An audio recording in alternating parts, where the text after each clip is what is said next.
That's all I'm doing. I don't get why they've done that.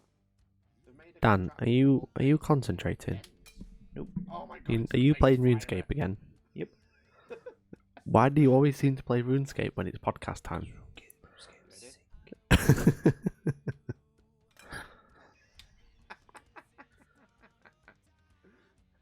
Dude, it fires bases. Right, I'm going to try and aim it at the camera. This is going badly. Is everybody ready? So We've got 15 seconds, Dan. Can you please come off RuneScape? Never. I can't. I'm in a dungeon. Are you even on screen? No. Where's your face? I am here. I'm right where it's supposed to be. Are you right where it's supposed to be? Yeah. Guys, this is what I have to work with these days. Are you ready to go live? I'm ready. Are you sure? Yep. Okay. I'm going to Listen, put if your you don't face know on about now. RuneScape, you don't know, do you? Come off RuneScape. Come off RuneScape, Dan. I don't know if it's working yet. Hold on. Come on. You're literally looking at RuneScape right now. Yeah, I am. I've just opened the door. Everyone's looking at you, looking at RuneScape. Welcome, everybody. Welcome to Hellstorm Podcast RuneScaping. number 3. This is the pre-show before we actually start recording. So, hello. Welcome. Hello. A couple of names I've seen. I've seen C. Stan. Welcome, dude. Codex Phil. Confurioso. Zydlick. We've also seen Tales from the Past, who asked if there will be a new snack check today, Dan. Is there a snack check? There is. It's currently warming up. You've also only given me half of the snack, because I gave you my half, but you've not given me your half. Should we try this again? You nearly dropped it last time. Yeah, okay, go Ready? for it. Don't let anyone see what it is. Don't let them see. Ready? Go. That's first I've one. got it. That's There's okay. another one. Okay, go. Got it. Got him. Got him. So, welcome everybody. Welcome to Hellstorm Podcast number 3. This is recorded live on Twitch and YouTube, and we are about to start the recording when Dan has come off RuneScape. I'm dungeon trolling, man. Stop dungeon trolling. Everybody's waiting for you. I'm here. You- I you- can sidetrack it. No, you I'm here, can't. look. No, you've Hello. got to talk to me. I'm right You've here. got to give me your full attention, Dan. I feel really left out. I'm right here. I've got a cursor on my face for some reason. They can't see that, don't worry. That's just what we can see. Exactly. I hope everyone's well. Can you all hear us okay? Is the sound levels all right? This is a good time for us to check the podcast level. Is anything too loud or too quiet? Can you hear Dan, even though he's not talking? I am talking. I'm just in a dungeon right now. Ooh. Hello, Viking. How you doing? So I bet everyone knows about RuneScape, really. Just said no. That's a problem. Out of context, no. Everyone's like, RuneScape is the best. RuneScape is the Innes best. Wilson. Hi, dude. How you doing? Thank you for tuning Yeah. in. We met in so the will. Is it Innes? I think I kind of Yeah. just said it and didn't ask him how to pronounce it. Yeah, it's Innes. Hi, Innes. You all right? Yeah, RuneScape is bay. Come off RuneScape. Honestly, I'm on both. I'm there. Look. look at least look like you're looking at Look. the camera. I'm doing it all. My God. I'm RuneScaping. I'm listening to the chat. I'm looking at myself. Okay. Shall we start? But I'm also playing RuneScape. Okay, I'm going to start the podcast. Let's start it. Okay. I can speak and play RuneScape. All right. So, if you're already in the chat, we're just about to start the podcast, so you're going to get another intro again. Yeah. Welcome, everybody, to the Hellstorm Wargaming podcast number 3. Hello. Do-do-do-do. Do the theme tune, Dan. It's becoming a thing, this, isn't it? What? Du-du-du-dum. Du-du-du-du-du-du-du-du-dum. Yes. Or is it the RuneScape theme tune? It's not the RuneScape theme tune. So yeah, welcome to the podcast. Just want to say a massive shout out to you guys for tuning in and to the guys listening live. Obviously, we record this podcast live on YouTube and Twitch, and it wouldn't be available without the support from the Twitch subscribers and the premium members. So on the hellstormwargaming.co.uk. So thank you very much. They made this a thing. We are able to listen on YouTube for free. We are also on the website, hellstormwargaming.co.uk, and we are also on iTunes, Dan. Yeah, because we finally sorted it. Well, you We're finally sorted it. finally on iTunes. If you'd like to subscribe to us on iTunes, just search Hellstorm Wargaming Podcast, and we are there. So welcome in everybody. Thank you for tuning in. Today's agenda is fairly easy. We're going to talk about some hobby stuff we've been doing. Yep. Which is going to be cool. Dan's going to tell us all about something that's not RuneScape. That isn't RuneScape, no. Yeah. I'm going to tell you about the hobby I've been doing. Yep. and stuff that's been happening and things that have been going on. We're Mm-hmm. going to talk about what we've got planned in the next couple of months, some ideas to throw around, see what you guys think. Yes. And we've also... I know, even I've been typing up on a computer some things. So. Yeah, we're going to go give our review Ooh. of the Alliance Open GT Yep. in Amsterdam, which is Yeah. where we've just come back from. We came back on Monday and we were very tired. We might have to start with this food review because mine's dropping into the floor. Ennis Wilson says that's a correct pronunciation unless he's been screwing it up all along. Why not on There you Spotify? Oh my god, Spotify as well. Right, I'll get on it, boys. I'll get on it. I'm just going to reload my chat because it doesn't seem to be auto-scrolling. I mean, Spotify's the only thing I annoying. pay for, so it would make sense that we're on there. Yeah, so we're on iTunes. We'll also get on Spotify. Okay. We'll do our best. So, as of last week in our second podcast, 'cause we do this every 2 weeks, Dan. Did you know? Yep. Fortnightly, mate. You only play RuneScape every 2 weeks. Yep, pretty much. Whilst waiting for me to set No, up. I do play on it at home when Yeah. I'm not doing any hobby. So we started doing snack reviews in the beginning, and we have some Amsterdam snacks Snack that you can reviews. also buy at Morrison's because I didn't get a chance to go into Amsterdam to go look. We kind of just stayed at the hotel. I told you. So we're actually cooking. We're cooking some Stroop waffles right now. Look, let's get them on camera. Mine's stuck to the. There we Hellstorm go. thing. Look, we're cooking Stroop waffles as we speak. So Stroop waffles are a Dutch delicacy. Let's say, Dan. Would you say? Is it a Dutch I delicacy? wouldn't say they're delicacy, no, because they're basic caramel waffles. Yeah, but the Dutch, right? Doesn't mean. Yeah, let's say yeah. Yeah? Yeah. They're from Holland. They're from Holland. They originate from Holland. Do you want to know a bit of history about Stroop waffles? They also have them in Egypt, in Italy, and places like that as well. I've been told the slang for Stroop waffles is swaffles. Swaffles. Yes.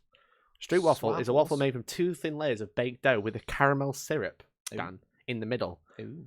They are popular in the Netherlands and were first made in the city of Gouda. Gouda. Gouda. What else comes from Gouda? Cheese. Yeah, there you go. Thanks, Dan. Oh, you'll all be pleased to know I've just finished the second dungeon on RuneScape as Stop playing RuneScape. The Stroop waffle was first made in Gouda, Dan, either during the late 18th century or early 19th century. Did you know that? You probably didn't, 'cause that's clearly wiki. It's not clearly wiki. It's to the side wiki. Wow. You did you know you are a swaffle? Phil says. You're a swaffle, Phil. Yeah. That could have got our hand. I love a bit of swaffle. There you go. I love swaffle, me. I imagine swaffle isn't actually slang. Shall I Urban Dictionary swaffle? Because this is probably going to go badly. Oh, wonderful. Oh.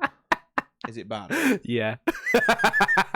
Yeah, we'll not put that up then. Let's read it out without using any words that could work out what it is. This means that the isn't completely hard, but not soft either.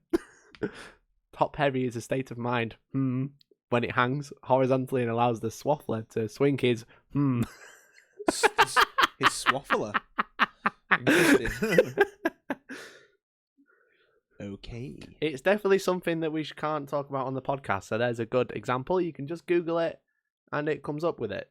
It is a Dutch term though, so we were almost right.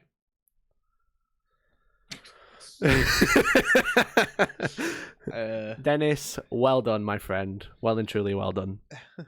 Swaffler. So, Dan, do you want to talk to me about your Stroop waffle or your not swaffle? My not so swaffle. Not so swaffle. Are you swaffle today? No, I'm not a swaffle today. Schwaffle. Are you gonna eat some of your Stroop waffle? I am now, yeah. What do you think to its look and how you had to cook it on the coffee? It looks like a caramel waffle. Yeah. So what you do is you put it on your coffee, or your tea, or your hot drink, and it melts the caramel inside the waffle. How cool is that? If that's not the most exciting coffee snack ever, I mean, and that is baked to perfection. you do know I used to work in coffee shops for the last 10 years, right? Yeah. So this is nothing new. Yeah, but I want you to review it for me. It tastes like a caramel waffle you can get from Starbucks or. But does it taste like a traditional one? Yeah. Right, I'm off RuneScape now. You ruined my Come fun. on, room. I'm out. I'm off it. off it. It's very tasty, I'll tell you now. Yeah. I don't think warm ones are good though. You don't like warm ones? You prefer? You can have them cold, I know. but they're very chewy. Yep. But this is soft. Yeah. And tasty. You want chewy ones? That was sick. Did you enjoy that, Dan? Are you going to tell me anything about it? Are you just going to tell me it was sick? You can buy these from every bloody shop in the world. not just the Dutch ones. Yeah, but these are from taking Amsterdam. anything out of Amsterdam. Yeah, I know. These are from like the flipping petrol station at the side of the hotel. So not exactly Amsterdam specials, are they? They are actually from the petrol station at the hotel. In between Rotterdam and Amsterdam, so they're not really anything. They were pretty good though. Traditional petrol station street waffles. Or swaffles. Swaffles. Yeah. So did it taste better than a normal one? You mean the ones like we get here? Yeah, from Morrison's. No, I don't think it did. I think it did taste pretty similar. No, it tasted similar, but I don't think it tasted better. Mm. I'm like, we're just gonna have loads of angry Dutch people now. They're not angry. They're actually laughing. BP? No, it's a Shell garage. It weren't a BP petrol station. Can you imagine it was a British petrol station I bought it from? That'd be quite funny. Can anyone work out why my petrol station swaffles cannot be something you want? I'm having a technical issue, Dan. Can you tell me more about the street waffle or the next snack we're going to review, if you prefer? So the next track. That one didn't last very long, did it? No, it didn't. That one because it were easy to eat. So the next one is actually really good. I suppose we did have to talk about the snackable for ages because it took us like 20 minutes to get into the pack. Yeah, that's true. And the snackable was quite good. So the next thing we've got is these are from Tesco because that's where we've been to get something to eat before we started. Chili pork pies. Chili pork pies, boys. Yes. Now, what else could you want? These are a pack of 6. We've already ate one each, but we're going to eat another 2. We needed to make sure they were going to be suitable. Yeah, they are very suitable. I mean, they're not good for your health, I suppose. No. I mean, like 14.2 grams of fat in each one. In fact, that's not even each one. That's in per 100 gram. Are you trying to make me sick, or are you trying to make me enjoy snacks? No, because they're nice. They're amazing. Yeah. Right. Okay. So it's got a very nice golden crust. Crust, yeah. With something on top. I don't know what it is. I imagine it's a bit of chili. It's got like an orangey bit on top. I don't know how much you can see that because it's not in focus. Paprika. It's paprika. Is it perfectly paprika, Dan? It is, yeah. Ah, sick. So, I love perfectly paprika shit. This is a description off the back of the pipe. Seasoned uncured pork mixed with a sweet chili jam encased in a hot water crust pastry case. Wonderful. Yep. No dippage or chutney today, Gene. Just plain old chili pork pie. Yep. So it has red chili puree, smoked paprika, white pepper, lemon juice, chili, and paprika again. So double paprika. Double perfect. Double perfect. No pan au chocolat because Elliot is dead. Elliot actually is dead. I forgot to put RRP. There we go.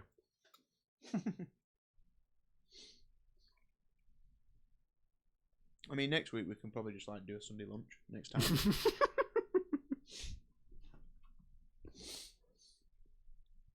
I love this first part. Everyone literally just tuned in to watch us eat stuff. Yeah. Do you think they do a Sunday lunch pork pie? Because that is something I can get behind. Yeah. I mean, how cool would that be?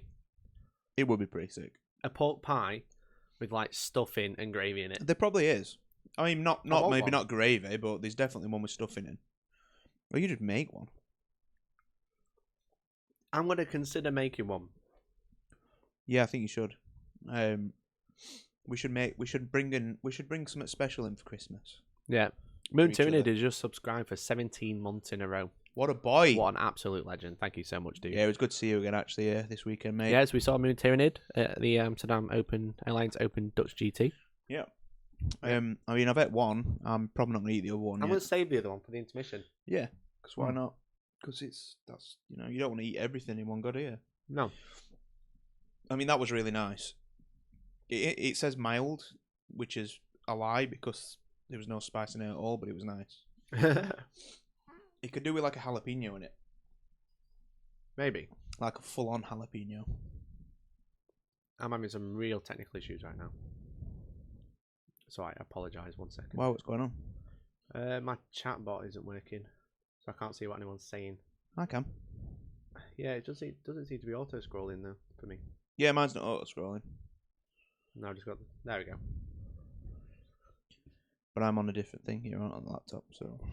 Okay, right. So, the next bit. Shall we talk about... Warhams.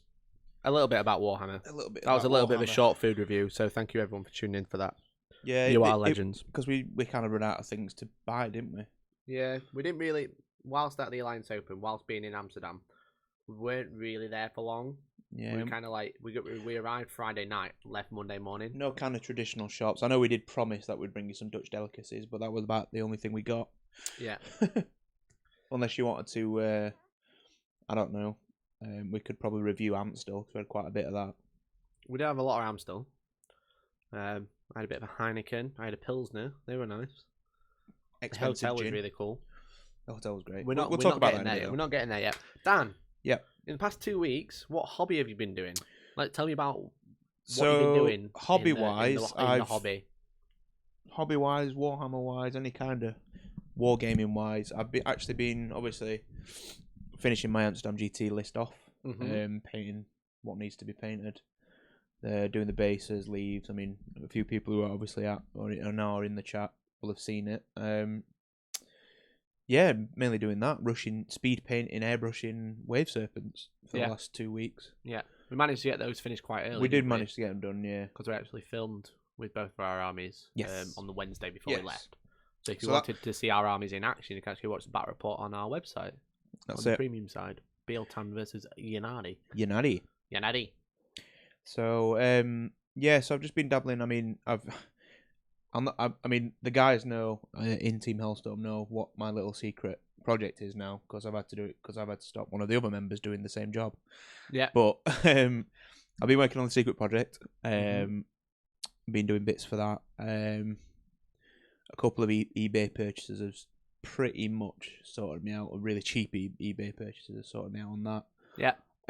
And I've been painting some Mirkwood Rangers for the Lord Middle Earth game. Yeah.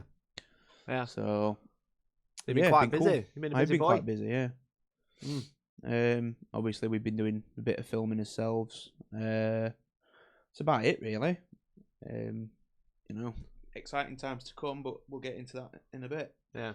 Just want to interrupt because Yab Yahoo or Denny from the Alliance Open has just popped Hey, in and Denny. said, I'm interrupting my dinner for 2 here to say, listen, it's quite simple. You guys were awesome guests and great guys to hang out with. Can't wait to see you guys again.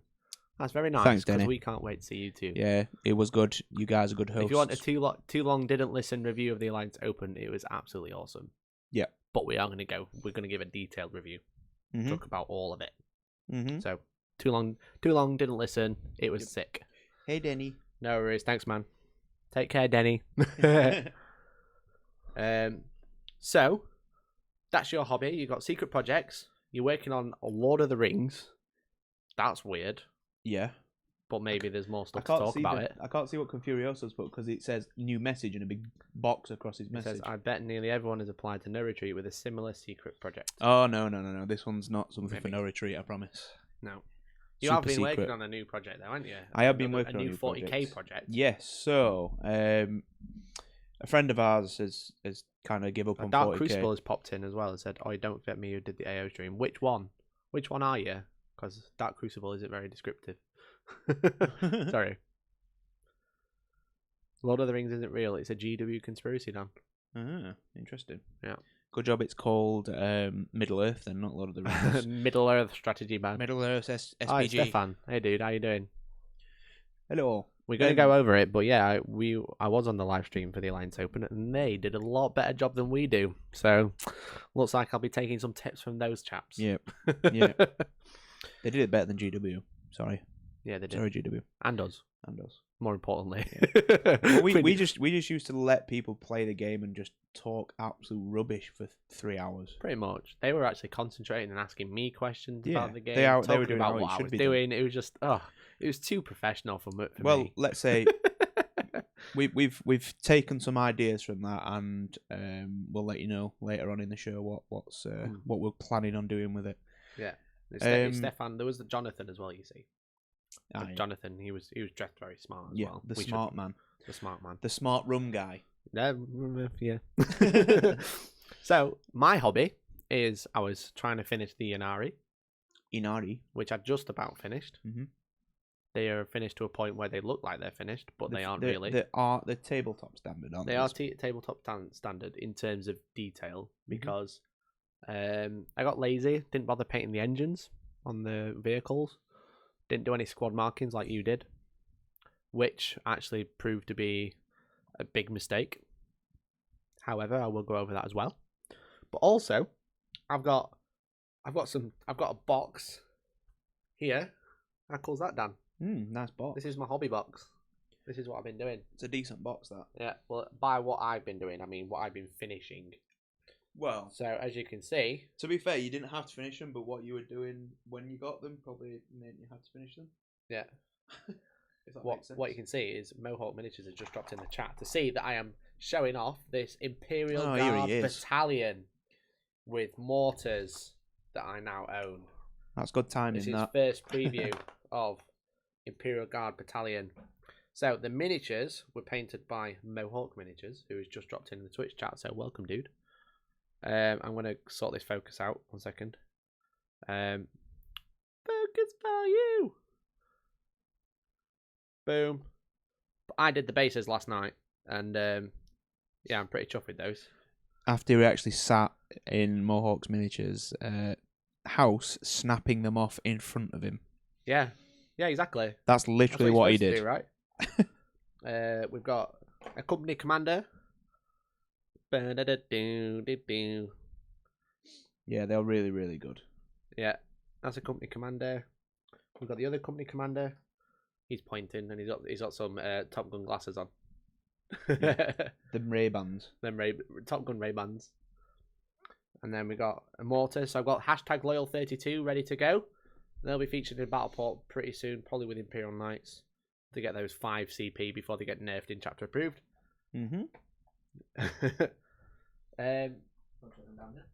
But yeah, they were painted by Mohawk Miniatures, who is a commission painter. His name is Jay. He came to our event. That's how we met him. So if you are interested in commissions, and make sure you do check out his Facebook and Instagram. His stuff's really good. He now has Facebook. He now I told him to get it. Yeah. It isn't the HTML that I told him to get. It's not Mohawk Miniature memes. It's just Mohawk Miniatures. Yeah. But if you are interested in getting some commissions done, then make sure you check him out. And he will be in a battle report tomorrow on YouTube at 12:30 GMT. And I think that one needed quite a bit of editing, didn't it? It did need quite a lot of editing.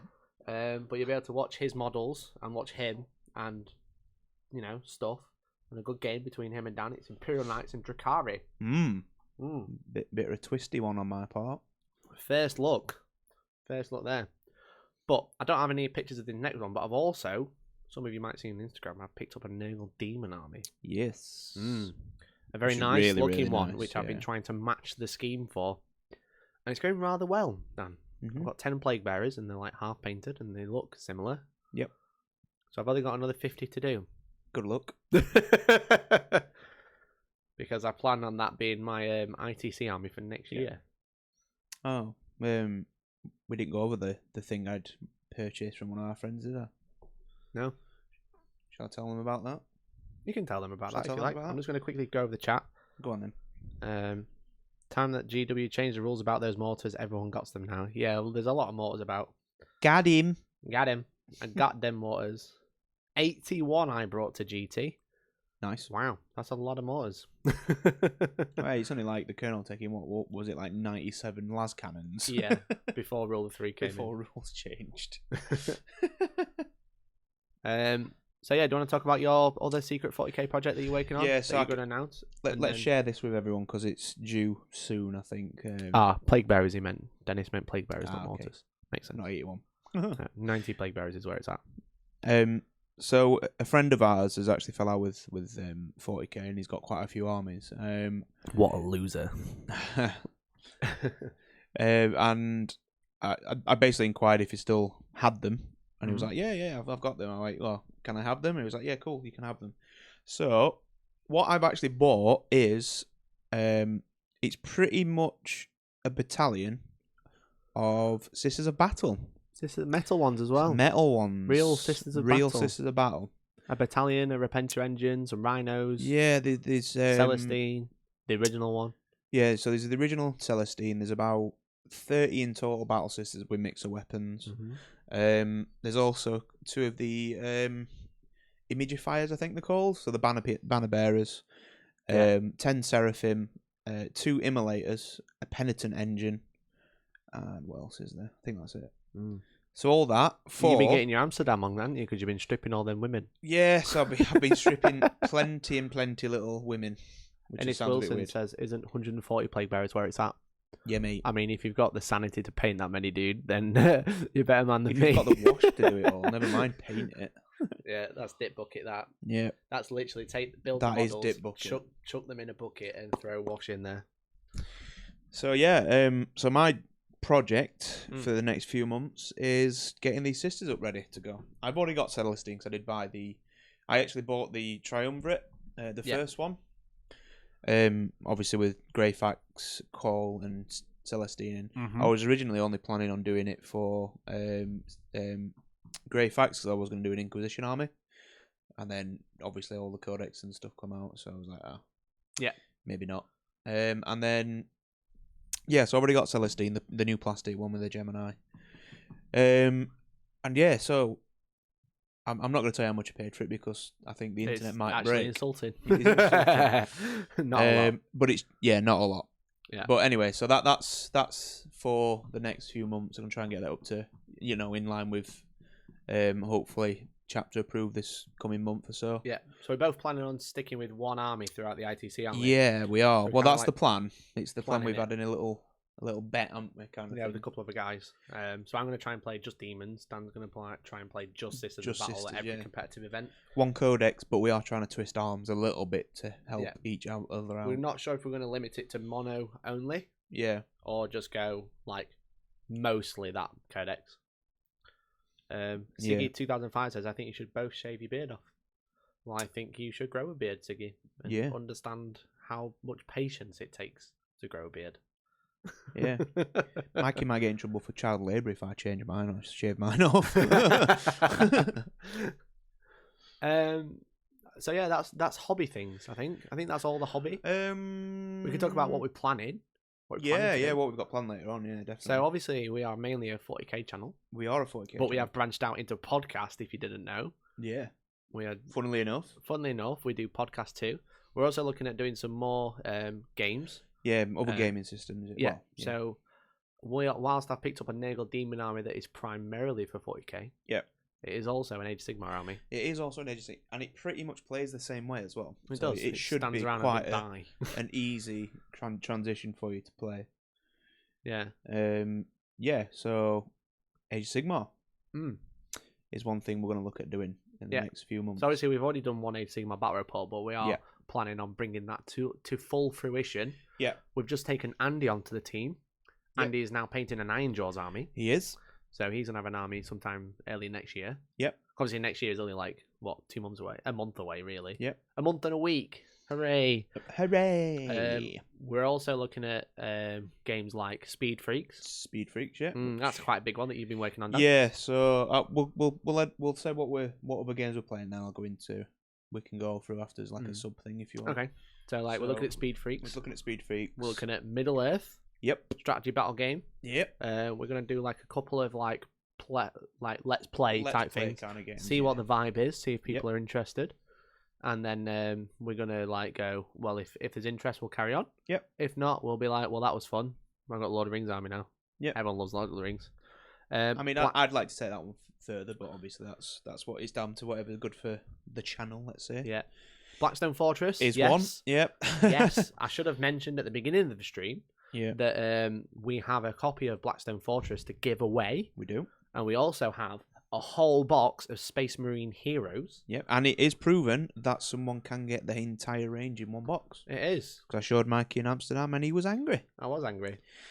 So, yeah, if you are interested in winning a free Blackstone Fortress or a whole carton, which is 12 packs literally up there of on the Space shelf. Marine Heroes, it's up there. I did a live stream a couple of days ago. You can win by subscribing to Hellstormwargaming.co.uk before December 1st, 23:59. Yep, so you've got just over a week. Just over a week and 2 days. A week and a couple of days, yeah. Yeah. Get on it, boys. So if you're interested, then it doesn't matter what type of subscriber you are. If you subscribe, you get a free entry. Yeah. That's it. And if you win... And that's on it'll get either, I shipped to you. think, isn't it, as well? Monthly or the... Yeah, either full type of subscription. So even if you're just with us for a month, it's worth entering. So it's basically like you buy a raffle ticket for $3.99. Yep. And then you can cancel it afterwards. There you go. But also, imagine like Blackstone Fortress for $3.99. Yeah. But also 6 free battle reports. And 6 free battle reports. And a premium podcast. And us. And us doing what we love for you. So, why not? Why the hell not? Can I? No. Fine, let's play RuneScape. You come off RuneScape. I'm not on RuneScape. So Blackstone Fortress is another one. Yes, it is. Yep. We've got one out of the norm, haven't we? A little bit. What isn't GW? Yes. We are looking at Star Wars Legion. Me and Mikey both love Star Wars, and we've got a few friends that love Star Wars. I think we're in a good position to kick it off, like big. I think. Yeah. So Star Wars Legion is a tabletop Star Wars game by Fantasy Flight Games. It's really, really good. Yeah. It's a really fun game. Me and Dan have played it. I'm actually getting it commissioned. My army. I'm going to send it down to that Mohawk Miniatures guy. So he's going to paint that for us. So as soon as that's ready, we're going to try and give that a whirl and just try out different games. And if the response is there, then we'll keep playing them. If the response isn't there, we'll just go back to 40k. But all while we'll be doing 40k as well. Yeah, so it's just do 40k. It's just extra stuff for free. Yeah, because the way we looked at it over the last couple of weeks since the website's been on, we've got a lot of 40k battle reports. And the other tab and the AOS ones are kind of empty. Well, the other tab I've taken off because it says empty. Oh, the other one. Yeah. So the other games until has gone. we do get more games, then. Age of Sigmar's only got one in there, and that was only a really small learning Mike how to play battle report. Yeah. So yeah. But I do have a full Nighthorn army. You do have a full Night, and you've now got Nurgle as well. I've got a full Nurgle army on the works. Yeah. Yeah. So I've still got the Iron Death. I've got all the compendium stuff which I can still technically use, but it's not got all the special rules like the battle tomes and stuff have. Yeah, so and I know obviously Andy's working on his now. I think Neil's maybe talking about doing Khorne, was he, the other day? Khorne, yeah, Blades of Khorne Khorne. we could have in there, Blades of Khorne. So we're gonna have like 4 armies probably early next year. Start like fully rolling out Age of Sigmar battle reports. Yep. And then we'll be looking at... Alex has expressed interest as well. So, we've all got the interest there. It's getting the armies and the time to do it. It's painting. You guys know it. You probably listen to this podcast while painting, and we have the same issue, except we're doing the ones doing the podcast. Yeah, we're doing things for you. Yeah. So Speed Freaks, Dan, tell me about it. Speed Freaks, it looks like a really fun game, by the way. Speed Freaks, because I've not actually played the game yet. I've watched a lot of videos because I've been working on something behind scenes. So what we're looking at doing is basically a Speed Freaks league. Yeah. So where each of the teams, so the members, of each team, of our team even, play each other in like a football league kind of thing. Yeah. But there's obviously bonus points, stuff like that into it. So in the actual rule book, there's 4 scenarios. 4 scenarios. So what we're looking at doing is playing. Each person plays one another once. Yeah. So that'll be at least, well, depending on how many are interested, We're going to hopefully film a couple on each day, or maybe all 3 on each day, because the games don't last that very long. They don't last very long. Yeah, we're not going to release them all at the same We're not time. going to release them all at the same time, but we'll release some. You know, Yeah. So we're planning on release doing the like a first competitive, 3. a competitive league, Competitive league, just to see how it goes for the with first. loads of different scenarios, and Yeah, and we're all gonna have our We're own all gonna gangs, have those our own little teams. clans. Sorry, not gangs. Yeah, and then at each end of the season, I mean, we can have a trophy made or something. Someone will be winner. Somebody will be the winner. Probably be a so, broken spoon. Yeah, more than likely. But yeah, so what essentially what it'll be is, if anyone's actually got the Speed Freaks box set, is the 4 missions you were given in the box set. Mm-hmm. We're just going to play those as a game round, for instance. So, Yeah. And then if there's interest, we're going to start writing his own missions. Yeah, we'll start doing his own and stuff like that. So if it kicks off, it kicks off. If not, it's something we've done, and it's extra content for us to enjoy playing, because it looks such a cool game to play. Yeah. And the models are amazing. And as everyone knows, we've got an Orc army now, so they can be used for that as well. Exactly. So Luke Hewitt has asked, can we do a 40k league? I mean, we could do a 40k league with us guys. Yeah, I don't see why not. Yeah. I was always thinking about we should start keeping track of how wins, losses. How many wins, and who's the best on the channel and stuff like that. I mean, we already know that answer, but I can't take all the glory all the time. It's probably me, because I play more Battle Reports than anyone else. Narrative campaign's been asked as well. Yeah, we've looked at that. Mm-hmm. We're definitely looking at something a little bit different. I mean, it's up to you. Do you want to disclose what we're thinking of doing, or is that under wraps for now? Keep that under wraps initially. We do have ideas for a narrative campaign. We have ideas for 2. In fact, we almost started one once upon a time. Yeah, we did about a year ago. But what we realised is we didn't have the equipment, the time, or the general knowledge to do it. But now we kind of do. We are slowly getting there. We are slowly getting there. I think the only bottleneck is the trailer still up on YouTube? The trailer is still up. Yeah, so if you wanted to look at that, it's on YouTube. Yeah. But that's not what we're doing. But that's written. Yeah. But we have an idea for another campaign. But the other bottleneck at the minute is me and time. Yeah, it's everybody. Everyone's getting time to do stuff. Yeah. Our problem is at the moment, because it's coming to the end of I know obviously you're doing a lot of the ITC tournaments to get your points up, is that towards end of Christmas and beginning of the year, everyone's smashing out tournaments every weekend, aren't they? So yeah, it's tournament season. Yeah. So again, time is always the enemy. Yeah. Yeah, exactly. So we are working on it. We are working on some kind of narrative campaign. Each one of these podcasts, we'll just try and keep you up to date with it. I mean, we could probably disclose some of what we're trying to do with Star Wars Legion, I think, if we can do it, and we can get away with it. We'll see. There's a lot more to it than you initially think. Yeah. But yeah, so that's what we're planning for the next couple of months. Yes, lots of new games. Got things, yeah. Yeah. Always 40k, because that's 40k is our bread and butter. Yeah. But we're going to try other things and see how people feel about it. Yeah. Jump on that New Year bandwagon thing. Yeah. New Year's new ideas. New Year is like New Year's new ideas. We've got lots of battle report ideas until the New Year. We've got our Christmas special coming up. Mm-hmm. So we're doing another Christmas special like we did last year, where we had dogs. We also did 2v2, which is like whatever. Yeah. But we had dogs in it, which is awesome. We had dogs, and we had Grofimdal. Grombrindal. That's it. The white dwarf in a space marine. Suit of armor. Yeah. So that's the plans for the Hellstorm in the future. We'll keep you up to date in the next podcast in 2 weeks. Yeah. All right. Main event. Amsterdam. Yeah. Yes. Yeah. So this weekend, me and Elliot, sadly Elliot couldn't join us, and Dan attended the Alliance Open Dutch Grand Tournament. Yes, we did. Which was a sold-out 120-man event. When am I going to do the I Want to Break Free stream? You don't get out of that. You've still got that to do. I do have to do that.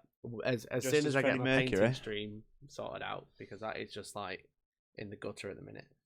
Because all the cameras are being used for Dan's face and stuff, so I can't possibly do a painting stream. No. Actually, can I get away with doing a pod? Can I get away with doing a I Want to Break Free podcast stream? That's the other thing actually as well with the the kind of 40k thing we're doing all next year. Mm-hmm. If we break our kind of agreement, I think you're gonna have to dress up as Freddie Mercury from. Oh yeah. If we break our agreement on what armies we're using, we have to dress up as kind of those things, don't we? Or So I'll be dressed as a battle sister. If I break that promise, that'll be interesting. Yeah. So the question is, Twitch chat. Obviously, for those who don't know, I said once upon a time when I was on my second stream, like over a year ago, I said if I ever got 1,000 followers on Twitch, I'd do a Freddie Mercury stream when he was in I Want to Break Free. That's a good couple of months old now as well, isn't it? 1,000 subs. Yeah. So can I get away with doing it for a podcast? That's the question. Or do I have to do a painting stream? Because a podcast is more doable. But there you go. So we went to Amsterdam. Back on track. We went to Amsterdam. We went to Van der Valk Schiphol A3, which is the hotel. Yeah. On the motorway. Yep. We realised. It's literally a service station with a massive hotel on the side of it. But this hotel was super nice. It was good. In fact, the service station was great. It had restaurants and everything in it. It had like a KFC, it had Burger King, it had real restaurants, it had a casino. It was amazing.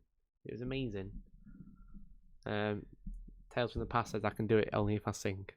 Yeah. I get copyrighted. It's A4, not A3. Nick says you should do a battle report like it. No, I'm alright. I'm out. That's whack. So at this hotel, they were running a tournament, Dan.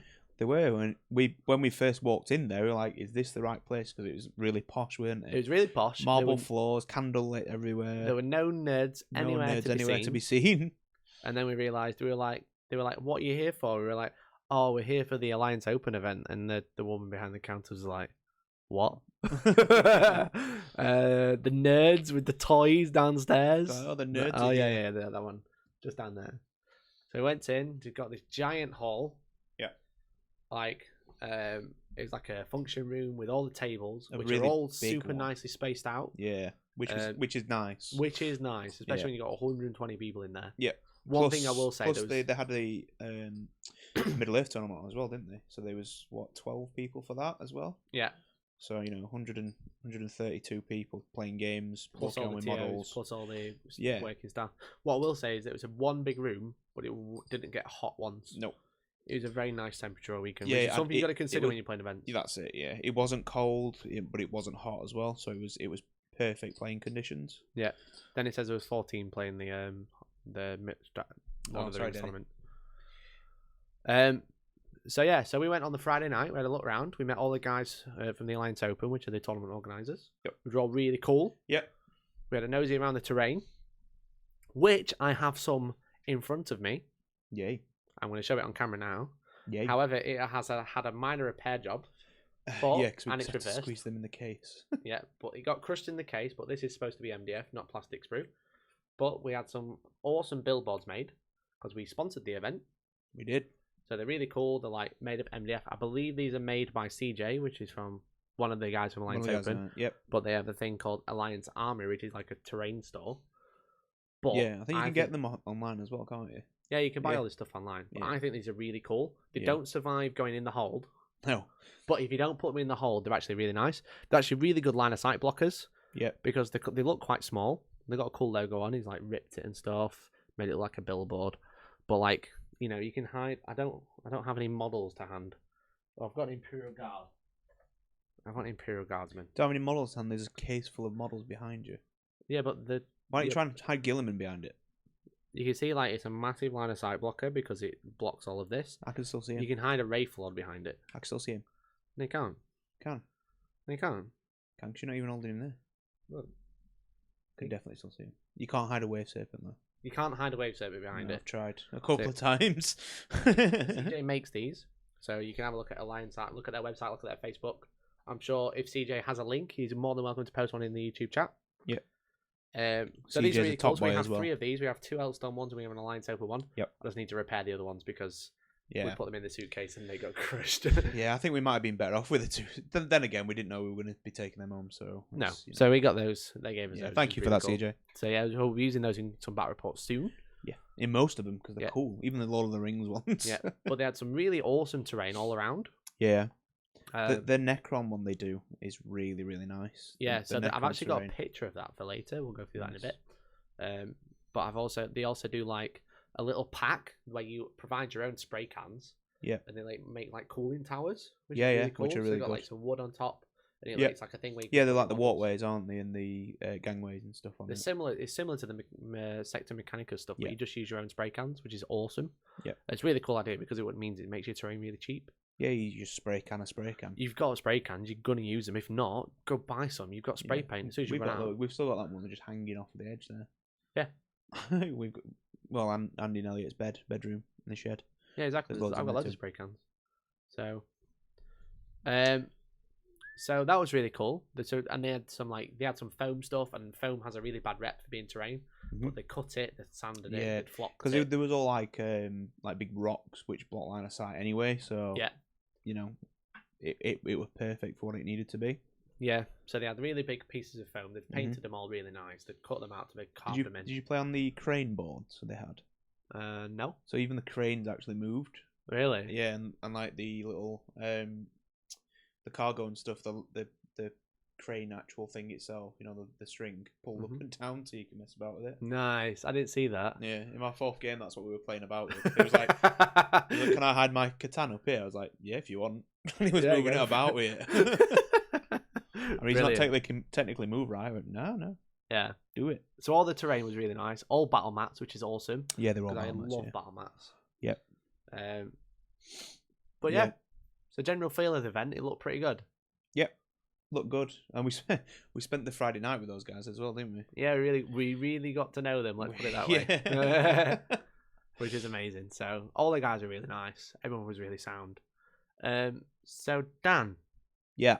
you didn't take any pictures of your games. I didn't know. Can you remember about your games? Yeah, I can remember having games. The first three were really damn bad. Shall we talk about how your games went and where you placed, and then we'll talk about how my games went and where we placed? Yeah, sure. So I finished on 3 and 2. So I actually lost 3 games. So you went 2, 3, 2 and 3, 3, 2. yeah. So I lost 3 games, which were all in the first day. Oh no. No, Mike will vouch. I'm notorious for getting really bad tournament draw luck. You are. You are terrible at it. Yeah. It's usually pulled against me. Yeah, well, yeah. The thing is, like, on the first day, I always get back, and then on the second day, I always pull it back. So I don't know what it is, but so yeah, I'll just go through the list. I mean, if people have watched the battle report, they'll know what it is. But if for the people who haven't, Quickly give us a rundown. I can give you a little rundown. So it is 2 battalions, Craftworld Eldar, which was all Baeltan. So I actually have the Artel miniatures matcher. Yeah. So I used her as a Farseer to lead the army with the natural born leader command trait or warlord trait. And then I had a warlock, 3 units of Dire Avengers with the Exarch with the 2 guns. And then in that battalion I had 2 Wave Serpents with star cannons, funnily enough. Just to be a bit weird and different. And then in the second battalion, I had a Farseer, another Warlock, 3 units of Guardians, and 3 Wave Serpents. Nice. So 5 Wave Serpents, pretty infantry heavy. 30 Guardians, 30 Dire Avengers, yeah. 9 Dark Reapers. 9 Dark Reapers, yeah, I've got Dark Reapers. And Dark Reapers. And then characters. Yeah, so very fluffy, let's say, because it does have some aspect warriors in there. It was a cool looking list. It was pretty strong. 5 Wave Serpents is pretty tough to shift. For certain matchups it is. But tell me about game 1, Dan. So game 1, I played a guy called Kim. He had. So he was, cause it's funny because I said beforehand I'm not too worried about the first matchup because I beat it before, but that was with Drakari. So I was like, yeah, I should be able to beat this one. So basically, it was the a typical Eldar soup list with a Talos. So it was 9 Talos, 3 units of Rax, Eldrad, Warlock, Spirit Seer, Urian Rackheart, Homunculus, and then obviously the Spirit Seer, the Warlock on bike actually, and Eldrad were a separate detachment. Okay. And then we had a Flywing detachment of 2 Crimson Hunters. 1 Crimson Hunter and 2 Hemlock Wraith Fighters. Wow. So it's all 2k by the way, so that might sound a lot, but it were. Well, it's Eldar, you get a lot for your money. Right? Yeah, you do. So I actually won the roll off to go first. It was done a war deployment, I believe. I can't remember the mission off the top of my head. but it was. The rules I pack think it can was be just found 3. on Facebook anyway. Yeah. So But it's ETC, so it's Eternal War and Maelstrom at the same Maelstrom, time. yeah. So it started quite bad for me. So I got first turn. I thought I'll try and jump the lead and obviously see what I get on the cards. Mm-hmm. So I actually won the roll off. Kim fell to seize, and then I basically got the worst draw ever. There was everything in his deployment zone. Hmm. I was like, oh, I'm stuck now. I think the Maelstrom mission for game 1 was Deadlock, yeah. So pretty draw up to much 6 all cards. of the cards were up in the. I think I think I had something like Scour the Skies, Mhm. so which was obviously kill a flyer, Yeah. something like that. It was Scour the Skies, but the thing was, because I'd gone first, a lot of Kim's stuff was out of range, Mm-hmm. even for Dark Reapers, Right. because I wanted to castle up in a corner anyway and then burst out kind of thing. So You might have been better off going second, really. yeah, well, that's what I mean. I wanted to try and jump the gun because the Wave Serpents were quick enough to get onto objectives in my end. Yeah. So I wanted to get that scoring first. Didn't work out. Literally, I killed 5 racks in the first turn, so I got first blood. And that was pretty much it. So Kim went obviously second. Didn't really do much himself. I think he took 1 Wave Serpent down to 4 wounds. Okay. And that was about it. That was firepower from Hemlocks, Crimson Hunters, and 1 unit of Talos. Yeah. Quite tough to shift. Yeah. Oh, mentioning the Talos all had haywire, which is the one thing that kills Wave Serpents. So 18 AY blasters. Yeah. D3 each. No. So we. Oh no. I think he might have killed a couple of infantry or something like that. Mm-hmm. What? No, that wasn't it. In fact, first turn, I'm lying. First turn, nothing died on either side. Right. Because we didn't do anything to each other apart from scratch a bit of pain and take 1 Wave Serpent down to 4 wounds. What about turn 2? Turn 2, that's when I killed the Racks. I managed to kill a unit of Racks. Killed one of the Talos, and killed one of the Crimson Hunters. Yeah. Because that was a bit more of a threat at the time than the Hemlocks were. Yeah. Zynimus, thank you for the follow, dude. Welcome to the stream. Hello. Yeah, I killed one of the Talos. That was about it in my second turn. Yeah. I scored a couple Maelstrom points. Kim I think he got 4 out of the 6 cards on his first turn. Ooh. So that would already put That's me a on the big back lead. foot. Yeah. So second turn, I think I scored 2 of my cards. Mm-hmm. Kim's second turn, he killed 3 Wave Serpents. Oh no. A unit of Guardians, and put a unit of Dire Avengers down to like 6 models. Jesus. With haywire and stuff And like that's that. most of your staying power, isn't it? That's right? yeah, 3 Wave Serpents gone. Turn One 2. I'm side, like, it's tough with 3 models just knocking oh, about. yeah. So he tried the Mind War trick, which I like doing with Eldrad. Yeah. But he didn't quite have the Hemlock in range to get the -2 on the. He tried to do it on the Farseer, not Matcher, the other Farseer. Right. But I matched him on his roll, so it wasn't didn't take any mortal wounds. Stefan mentions that it's 4 out of 6 illegal, max 3 per turn for scoring Maelstrom cards. It was maximum 3 per player turn to score cards, by the way. Maybe that's what it is then. Maybe don't know if you did get shafted or is. Yeah. No, it weren't. Something to note. It went bad. It's modified game. It's ETC, so it's Maelstrom and Eternal at the same time. You can score up to 3 cards per turn. Yeah. And then they get the score out of 20. Yeah, it went bad either way. difference. So yeah, it was just after that. It was just pretty much mop up. I was shooting Talos for days then. Yeah. Talos are so good with that full buzzing one. Well, we went to 7. turn 6. Mm-hmm. I just had Matcher left at the end of the game, but it worked out at 20-0. So so I didn't give away Warlord, which was nice. And then so 20-0 loss.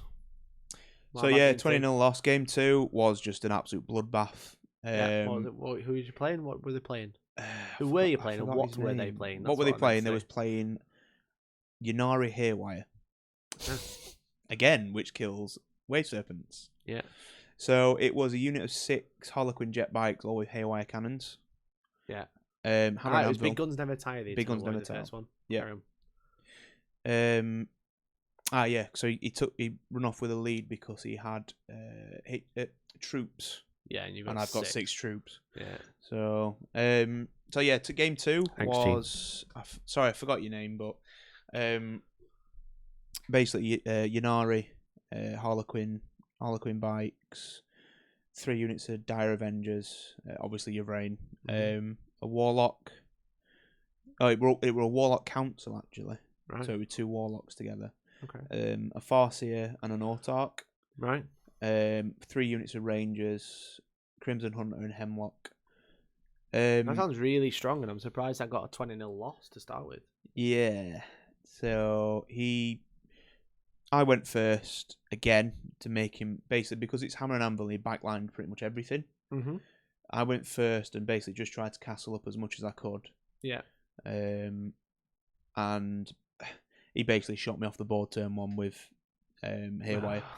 So I lost 2 Wave Serpents in the first round. No. Well, 1 Wave Serpent in, obviously in Psychic phase from shooting. That's rough.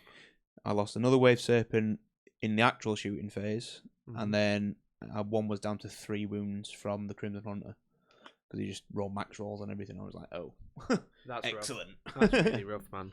So, and then basically all the other stuff. So Dark Reapers with their Reaper, the Tempest launcher just killed all the infantry. Mm-hmm. So I was down after turn 1. I was down like 2 Wave Serpents, and not much else left. So I went in range of everything. I didn't want to go straight off after him. Yeah. Because obviously you don't want to be giving soul bursting to anything else. No, you just want to stay away, right? Yep. So so that were grim. Yeah. That were pretty much over by turn 4. So 20-0 again. 20-0 again, yeah. 2 And big then losses straight away. 2 big losses straight away. Just anti Wave Serpent lists is what I run into. I prefer Uncle Wave Serpents. Uncle Wave Serpents. Yeah. So yeah, that was rough. Game and then 3. Game 3 was a good one. It was a good one. He actually got my best game vote. Oh no, I forgot what he's called. Sorry. Best game It was vote, a game. can't remember. It was his the guy name. who Elliot played as well. Me and Elliot both played. Get. No. Oh no. With the I remember Knights him. and the Space Wolves. I didn't play him, so I don't have to remember his name Oh because I never knew it in the first place. Eric. Yeah. He was called Eric. Yeah. Or was he actually called Eric? He just he was called Eric. Yeah. Eric. His surname. He had began with Space a D, Wolves but and I'm not Imperial really- Knights. Though. He had Space Wolves and Imperial Knights, and my God, that were another rough matchup. Although this one was just a close loss this time. Mm-hmm. So I lost 11-9, but Interesting note that Elliot played in game 5 and won 11-9. yeah. So So basically, that's how he scored close it was. 0 against Hellstorm. Yeah. Exactly that. As you were. So it was 2 Imperial Knights, a Uh-huh. Gallant and a Paladin, one with a Melter. Is that an Errant, that one? An Errant. Yeah. 3 units of Wolfen, Mm-hmm. a Wolf Priest, a Wolf Lord with a jump pack, and the Wolf Priest had a jump pack as well. Yeah. A Helverin, so obviously this the super heavy detachment.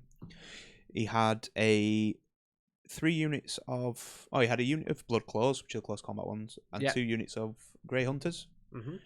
So a mixed list, but it worked quite well. Okay. So he got first turn. I actually give him first turn in this one. That was the thing. I won every roll off this weekend. You went first every game. No, I actually gave him first turn this one. Okay. Because you had the option of going first. yeah, basically, if I'd have gone first, because he didn't quite backline, but he deployed enough that my effective range would be, I'd have to get a lot closer to him. You've got to come to him, and that's what he wants is a combat army. Yeah. So I'm like, well, you can go first, you get close, and then I can shoot you from here, kind of thing. Yeah. So he went first. Basically everything ran up forward, apart from the Errant, which shot a couple of things. Mm-hmm.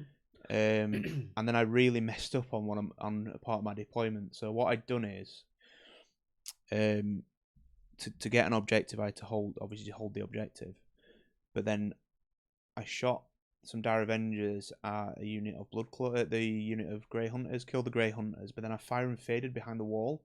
Okay. But it wasn't a ruin, so it wasn't blocking. It wasn't. Line of sight blocking. It was blocking line of sight, but it was on the bottom floor. Yeah. So basically, the Imperial Knight could fight. Ah, yeah. So he 'Cause actually it charges charged it, and I within can't an inch. Overwatch. And he 'Cause basically you just kicked can't the see hell him. out of him. Yeah, so he kicked the hell out of him. I managed to Oops. kill the Gallant Yeah. in the first turn because I got all my powers off. Yeah.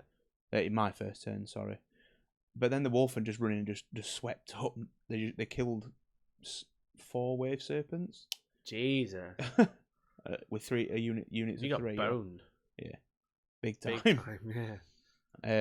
And the one that I had left, he couldn't kill for some reason. I kept making Yeah. all my saves. It's so bizarre because when we played, like, I'll not spoil the game, but I found your list really, really tough to shift. Yeah. It's because the thing that really hurts wave serpents is close combat because they don't ignore the damage. Yeah. And anything that does mortal wounds because they can't, because each mortal wound is classed as 1. Yeah, so they can't reduce the damage. Yeah. So 3 very tough matchups in the first game. First 3 games. So that was the first day. So what did that score come out with in the third game? The third game was 11-9 to 11-9, of course. 11-9 to Eric. So I was 9 points after 3 games. Very excited. Brilliant. So yeah, that weren't great. Day 2. Well rested. After a well rest, we didn't go mental. We had We had a lovely meal in the over the highway restaurant thing. Yeah, so game 4, I actually played a Necron army. Okay. With the relic, which CJ and any if you are listening shouldn't be in a tournament. My only gripe. Yeah. My only gripe of the tournament. Well, tell me about the game, then I'll give my opinion on that mission. So basically, it was the corner deployments, not Vanguard. What's the other one? Recon, I think. Recon deployment with the bubble in the middle, 9-inch bubble. The 9-inch circle in the middle. Yeah. So obviously it's in the middle there. We actually had to get Denny to come around and change the terrain because the center of the board was actually one of the pylon things with the gangways on. All right. So they moved it around so it were equal for us both. Yeah. So basically it come down to first turn. So I deployed quite aggressively because I knew I was quick. Just as a note, the mission was the relic, but the Maelstrom mission is the one where you have 3 cards and you discard them at the start of your next turn if you haven't scored them. Yeah. Which so yeah, I actually got a bit of luck on this because the matchup was in my favour because it was a foot Necron army. It was a foot slogging Necron army. Yeah. With a what's the command barge? Yeah, the command barge. It had the Triarch Stalker. Yeah, the Dreadnought Walker. The Dreadnought Walker. Yeah, he had a unit of Praetorians. They're the ones with this war scythes things. No, they're Lich Guard. Praetorians are the jump pack ones. Yeah, it might be in the Praetorians. The ones with like the little cages on the back, aren't they? Yeah. Yeah, so he had a unit of that's it, yeah. So he had a unit of 10 of them, 3 Cryptex, a Lord on command barge. And then the Doom Arc. So the cannon arc. Yeah, the cannon thing. The Ghost Arc. The Ghost Arc with the upside down with the cannon, yeah. Yeah. One of those. And 60 warriors. Oh no. 40 warriors and then 10 immortals. Nice. That's pretty cool. Obviously the relic was in the middle. I set up very aggressively, put basically 3 units of Guardian Wave Serpents on the 9-inch bubble. Yeah. I got first turn, which was bad on his part, which was unlucky on his part. But did he deploy quite aggressively as well? Yeah, he did as well. Yeah, he put everything around the set, basically in his deployment zone in the centre circle, apart from the Doomsday Arc, which were just holding objective one most of the game. Yeah, which he didn't need to.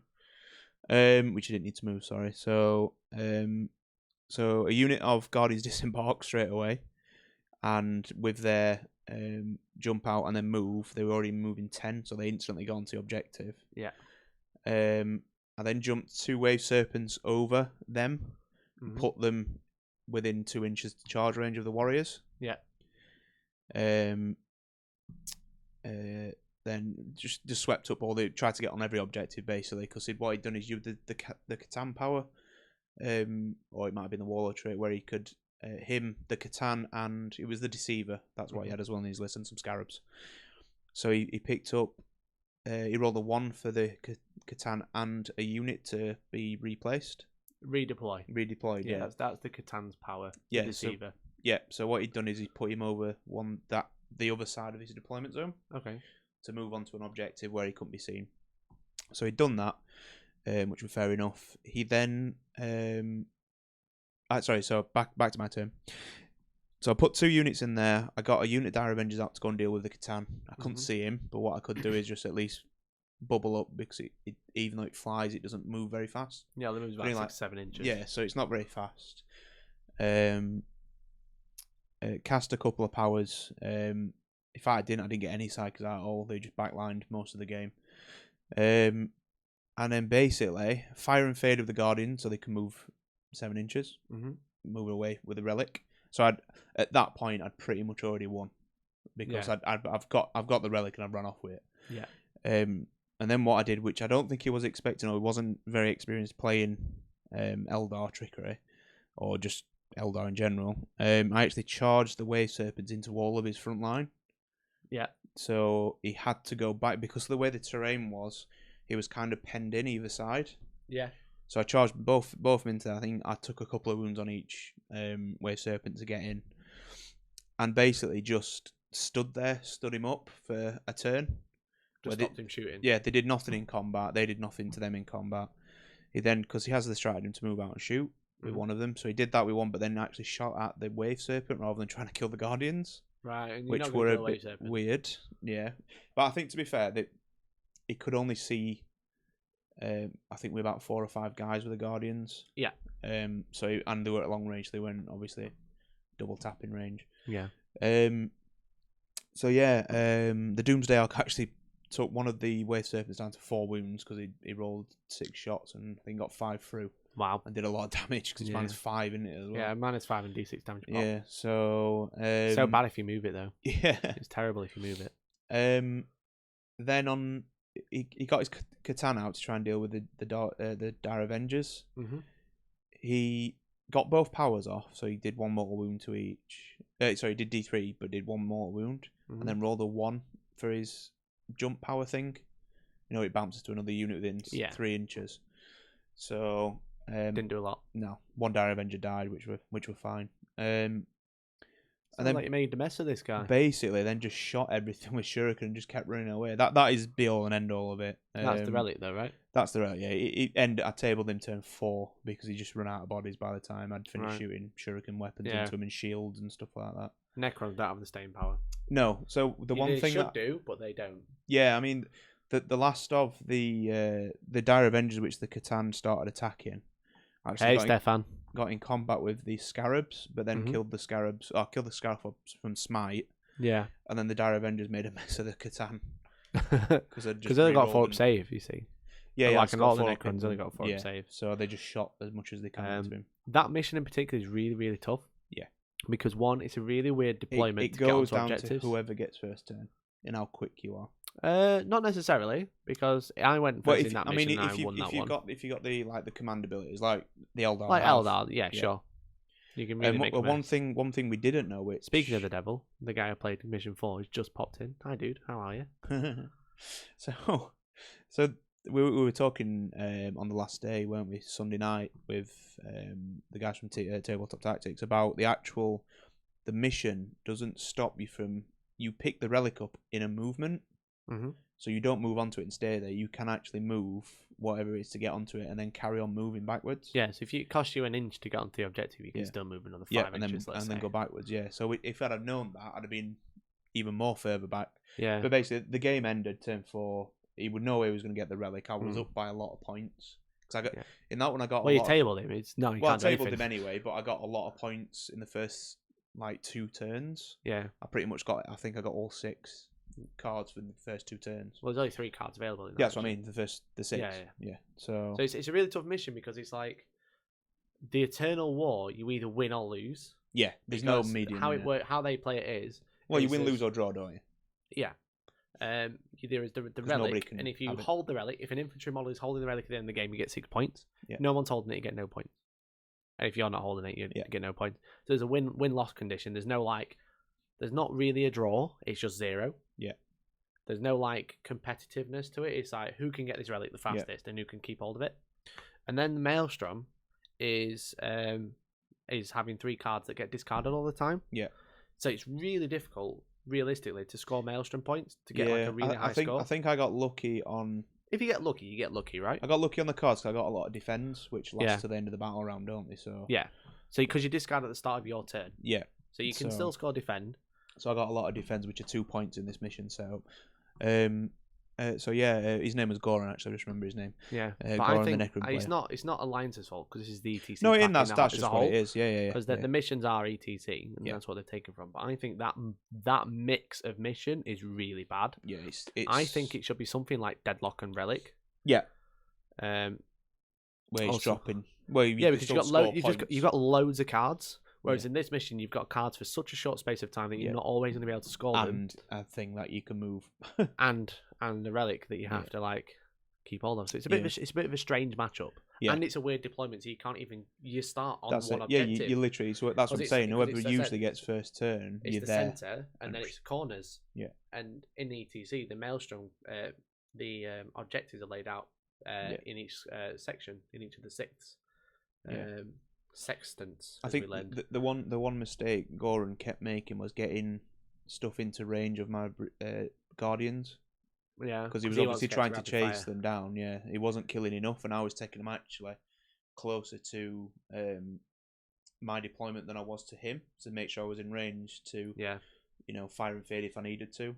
Yeah. Or move and then fire and fade kind of thing. yeah. CJ's still in the chat. I said it's not your fault. I said it's just Yeah, it's not your the fault, ETC CJ. pack, but I think personally that mission is so tough. In fact, CJ, it's definitely your fault. It's definitely It's all your fault. but no, it's just I think those two missions are a really bad matchup together because Yeah. you've Well, got one that's really hard to win in Eternal Law, you got I one think- that's really hard to score, so everyone has a low score. I think it So the only way mattered to who get went 20-0 is first table. in ours, because I know I did tabling, but shifting 40 Necron Warriors is not easy to do. No, it's not. And on his part, catching Eldar Guardians is not easy to do. And you've So got to chase after him. Yeah. Your Necrons, you're slow. but you're not going to do that when you've got to wave an army of wave serpents in front of him. So sadly, but yeah, I mean, I think what lost it for Goran actually was he used whatever the deep striking relic is, The Veil of the Darkness. Veil of Darkness, with the Cryptek and the unit of I'm surprised they haven't destroyed Lich Guard or whatever they're called, Praetorians. yeah. And they come down. They failed the 9-inch charge Oh no. to get to the Wave Serpent, Mhm. because at that point I'd not moved quite far. If he'd have got that charge in, he could have piled towards the Guardians in his second turn. Yeah. But he failed that, and then in my turn, I think I killed them all in. Well, I killed 6 of them in Psychic with Smite and Executioner, Mhm. and then Dire Avengers finished them off in Shooting Face. I doomed and jinxed them, so they were always going to happen. Yeah. And then it was just kind of just me mopping up, really, Yeah. just killing bits and Fair enough. bobs. Well, there you go. So 20-0 win. 20-0 win, and then So you're on 29 points out of a possible 80 yes, at this point. Yeah. So the last game, Mhm. his name again escapes my memory. This is why I have to take pictures, Dan. I know it was a guard player, a guard kind of soup, but was it a guard soup? I don't think it was. What was in it? It was kind of. So it was six squads of guardsmen, Mhm. company commander, Strachan, Harker. Standard. Yeah, which it was all Catachan battalion. Catachan, yeah.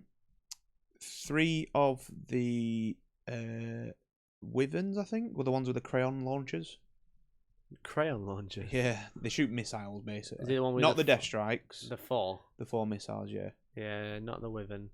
I think it might be the Manticores. Wyvern. Manticore. 3 Manticores. Yeah. 2 Primary Psychers. A unit of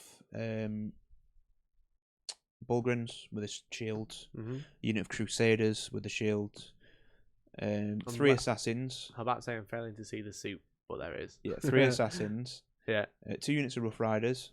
Hector Rex. Nice. The Inquisitor. The Inquisitor. The shield. Yeah, with a shield. And The long, three rushing hair. the 3 up. The Toughness- toughness 3 Terminator. Toughness 3 Terminator, yeah. Yeah.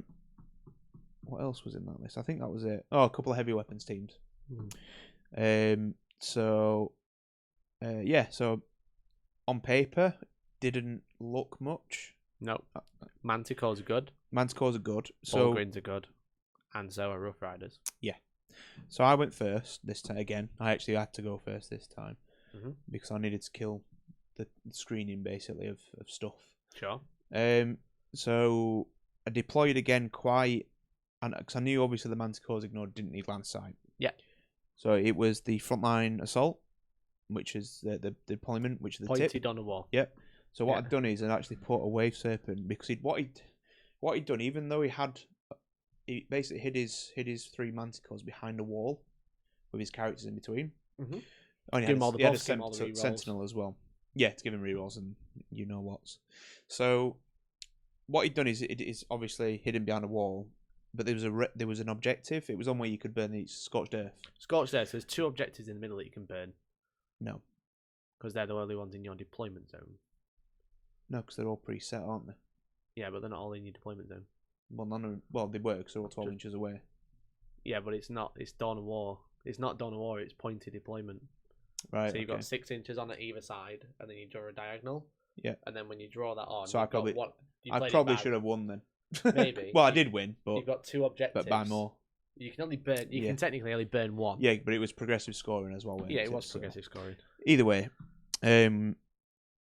so what I'd done is I'd actually got the Guardians out to start. It does help when you play the pack right. Shooting the. By that point, I was knackered and I was drinking. It was been Sunday drinking, afternoon. So. We're all a bit drunk. We're all a bit merry, weren't we? So yeah, I so I basically got on that middle objective, but I didn't actually burn it to start off with. What I did was kill the screen to a man, and then this is where the argument about the moving over terrain thing with fly charging. So just to save the argument, because we were going to go on for a while, because it were ready to argue all day. So I'm like, okay then, so I'll just go round instead. So so he said you couldn't charge basically over a wall. Over a wall. With something that had fly. Yeah, you can. Because you can't fly. But you have to do the physical distance. Yeah, you move. Which is up, what I explained. And then you move down. Yeah. He was thinking. So it was 3 up, 2 across, 3 down. Yeah. And I could have landed shows where I you, needed to be. If I can make a comment, it shows you that not everyone realised that with fly, you ignore terrain. Yeah. You move like horizontally. Yeah. The game is 2D. Before, when you charge 2D. A lot of people did think you had to move anyway. Yeah. But now the FAQs come in. Now it's kind of not really clarified it again. No. That you can do this like that. Let's say over a wall. People still think that now you can't fly. You can't do this. You can't do that. But yeah, you can still do it. It's just that you have to move as if you were on wheels. Yeah. But you can charge. You can because you've got fly. You can end your movement on different levels. Yeah. You just don't ignore it. That's it. So what I did was basically killed the screen that was guarding it. I went, okay, I'll just go around instead. Why not? So Screw you, man. You have to go around. I failed the charge anyway. But what I wanted to do, because I knew what they did, was make him Overwatch. So I declared on all 3. Yeah. So he shot a missile. And did 2 damage, I think, to a wave with the serpent. Manticore? Yeah. Oh dear. So I was basically trying to starve him of ammo. Yeah, because they only get 4 shots. They get 4 shots, but every time they shoot, they use a missile. Yeah. So he'd already shot before he'd actually had a turn. Yeah. So wow. So I did that. I mean, I managed to kill. I'm surprised he bothered, because you don't have to shoot the gun. No, you don't have to. I'm surprised he did. But it was only a 7-inch charge to get round the wall. Yeah. So how long was the charge if you went over? Would it be way longer? It was only 8. Cause it's 3 up, 2 across, 3 down. So yeah. So it was. That's why I thought, you know what? Say, rather than argue, I'm just going to kill the guardsmen. I'm just going to take this shorter charge, mate. Yeah. But I had to kill the guardsmen first. Okay. So that's why. Right, makes sense. Which I didn't want to put most of my shots into, but that's what I ended up doing, is killing like 20 guardians with all of my army. Yeah. Just to try and get these. Basically stop these tanks from shooting. So I did that. Failed the charge in the end. But he shot 3 missiles, which is kind of mission accomplished in its way in itself. You've got a 200-point tank and you just wasted a third of it. Yeah, there you go. So his turn. His other 2 guardsman squads come out of the bunker which he put him in. Killed my guardians and then hid in the bunker, which was a good play. He got because the Crusaders get active faith even though they're a guard unit. So he moved twice with those. Yeah. To get closer to my wave serpent, obviously they can charge then as well. Yeah.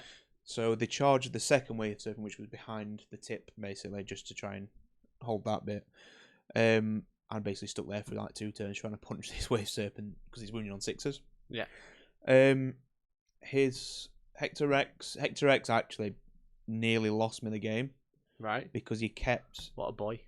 Well, he gets the +1 to deny within 12, so he kept just getting within 12, which... Just so he can just stop me doing But I have powers. to be within 18 kind of thing to get what I needed to kill. So you need to get close. He'll just put him just a little bit closer so he can keep denying you. On that part, he played very well. But he kept rolling 6 and 5s. He literally, I don't think he'd rolled anything but 11 on Hector X's denies. So I was like, oh, God. And then the assassins coming. So I never saw a Calexis and a Calidus. The Calidus killed the unit of Guardians, which I had to get out to try and deal with the guardsmen inside the wall. She did that on her own with a neuro gun and then the charge. The Eversaw killed the unit of Dire Avengers on his own. Yeah. Which were mental. He's good. Yeah, he is good, yeah. And then the Calexis didn't turn up till turn 3, which didn't do anything. He just turned up behind my backline and was like, okay. Really good for the relic is the Calexis. Yeah. Well, he turned up behind my backline and didn't do a lot, and I just turned around and shielded him to death. Right. So it's like, okay, so you're 6s to hit. Then like, the Dark Reapers will shoot at him anyway. So it Tempest launcher against so a Tempest launcher is actually horrific. The Tempest launcher took 3 wounds off him, and then the shield finished him off. Just a clarification in case people don't realise is the Calexis makes you BS6. Yep. However, a Dark Reaper always hits on a 3+. Yep. Doesn't matter what his BS is. Yep. And obviously we re-rolled him with Matcha stood there. Yeah. So yeah, he died pretty much as soon as he come on. So I actually was the only game I ended up with more Wave Serpents than units. So I had at the end of the game I had 3 Wave Serpents left. Yeah. All quite healthy. I think 1 were down to 7 wounds. It shot all his Manticore stuff, so he just had heavy bolters. I'd killed all the guardsmen, killed the unit of Rough Riders, killed the Calexis, killed Strachan. Right. He just made a mess. I made a mess of all, but he also in turn made a mess of my stuff as well, because he kept casting Horrifying Dire Avengers, which was really good to stop them overwatching. Yeah. So because they hit on 5s, rerolling 1s, and I had a really, actually no. There were one turn where he didn't make a mess, which actually probably cost him his Ogrons. So because I'd cast Protect on the Dire Avengers, and also what's the 5+ spell? I always forget what it is. Fortune. So I cast them on that, and I'd actually guided them as well, but he cast Horrify, so they couldn't Overwatch. He ran in and did 2 wounds with about 40 attacks, which just killed the. Basically, the Exarch tanked all the wounds on a 3+ invuln, and then it kept making 5-ups until the last one, and he killed the Exarch with all them attacks. Yeah. So they fell back out of combat. Because I used the Feigned Retreat one. So you can still shoot. Yep, shot him to death, shielded him to death. So that were Ogren's gone. Nice. I actually shot the Crusaders with 20 Guardians and killed 6 of them on a 2+ invuln because he kept casting the Psychic Barrier. Yeah. Which was interesting. Yeah, Crusaders are like the Imperial Guards with Storm Shields, basically. Yeah. And a Power Sword. And a Power Sword, yeah. Really good. Moon Turnid says, Dark Reapers don't care for BS because they are BS. That's literally it, yeah. Which actually they kind of won me the game in the end, because obviously because of the not from the shooting though, just from surviving. Right. So in the end, I had 4 Wave Serpents left, Matcha, and 3 Dark Reapers. Right. We were fighting over the final objective. If he'd have controlled that objective, yeah, because if he'd have controlled that one, it's not Ascension, it's Core Step. Sorry, so you're just holding objective. Holding objective.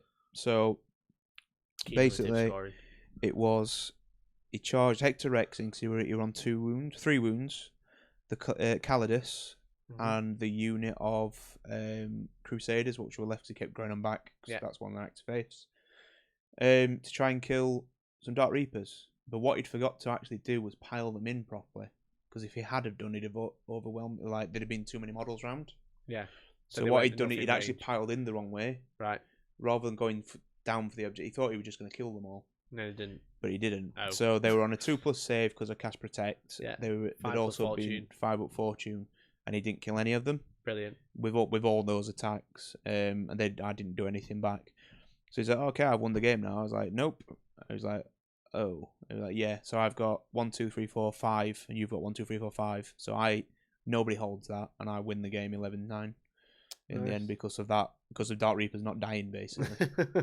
But Dark Reaper's holding an objective, not just being bullshit. So because obviously none of them are troops. Yeah. So you just contest it. So they just contested it. Nice. So yeah, that was it. 2 wins, 3 losses. Probably could have been better matchups, but that's what you get drawn with, isn't it? It is what you get drawn with, mate. Sadly. Yeah. Which I'm surprised I got the second one because it was. I don't know how he was on 20-0. We did that amount of just stuff. Perfect matchup, or yeah, maybe I did the same. Good weekend. Yeah, I enjoyed it. I was tired because I'd had an early morning Friday because obviously we'd gone Friday afternoon. Yeah. And then it just kind of cycled on because we didn't really have any early nights, did we? No. So obviously Friday night we didn't go to bed till 3:30, 4, and had to be up at 9. Then the Saturday we didn't go to bed until 2, 3 again. It was pretty late. Yeah. So yeah, not ideal, but you're away with the boys for the weekend kind of thing. So. Lads holiday, innit? Lads. But no, really fun. Really enjoyed it. Well looked after. That's one thing I will say. The hospitality and the guys at Alliance are amazing. It was pretty horrific how good it was. Yeah. It was really good. It's one of the best ones. It's probably the best competitive event I've been to. So, because obviously No Retreat's not a competitive scene, but as a competitive event, it's probably the best one I've been to. And just because every board is the same, or in terms of fairness, fairness. I don't know how I said that. fairness. In terms of terrain and stuff like that, there's a bit of everything on there. So it was perfect for what it was. And yeah, couldn't say anything bad about it. No, really good. Met some awesome people. Obviously the Alliance crew. Had some blasts. Had some beers. Had a very expensive gin. The gin, mate. Amsterdam needs to sort out the price of that gin in that hotel, dude. It was misleading, man. It was like, what? We thought, €5 for gin, yes. Yeah. Then then you like put another €4 €5 on. €4 for lemonade or tonic water, but you whatever. You got to pay €20 for your glass. It's like, Jesus. And then they got to wash it, which costs you €15. Yeah. It's like €1,000 a gin. Yeah, it wasn't. It was like 8. Where did you place? 101st. 101st out of 120. Yeah. So you didn't come dead last, Dan. Didn't come dead last. You didn't get the spoon. I won a game. I did say at the beginning of you won 2 games the week. I'd said I'd be happy with just a win. Yeah, you were just going for the bants and the. I'd gone with a fluffy army. Had a bit of teeth, and I had a blast with it. Just got really bad matchups, which again you can't do it about. Yeah. So and bad luck. Bad luck. Bad Typical luck. Dan at a tournament. Bad luck. Yeah. Apart from ours, which I weren't allowed to win, which is funny. I never said you couldn't win it. I just said you couldn't win it. Yeah, exactly. But yeah, so we'd met Moonshine again. Alliance guys. We met a lot of the Malmo crew as well, didn't we? Yeah. Yeah. So yeah, I'm. You're happy. We're happy with the weekend. I'd do it again, I think. Yeah, we are looking at doing it again next year, aren't we? Along with Malmo. We wanted to do Malmo this year, but because we'd already booked Alliance Open, we couldn't go. And Malmo is another Wargaming events team. In Sweden. Malmo Wargaming events. I think that's what they call. I think my problem is next year is it'll probably one or the other. Yeah. So we'll have to see when and where we'll they have are. to see when and when. I said when and where. We know exactly where they are. We just don't know when. Yeah. So you came 101st. Should I tell you about how I did? Yeah, because it's funny. It is quite funny. I took pictures though, Dan. So we've got some. I didn't take pictures. Yeah. Have you got it open on there? Mm-hmm. Yeah, you can see. Mm-hmm. Shall we do some looks? You want? Oh look, display capture isn't working. But so game 1, Daniel. Mm-hmm. I forgot to take pictures until the very end. So you played a tree and a plague burst crawl. I did. There's no wonder you did well. I did very well in this game. There's one plague bear crawler and a tree next to it. It's like a nice park, you know. Let's go down to the park, see the tree with the bells on it that tries to eat you, and the plague bear crawler. So yeah, the next Alliance Open is the old World War and II 24th, tank. by the way. 23rd, 24th November. 2019. 120 man event again, I presume. However, so my first game was a guy called Frank.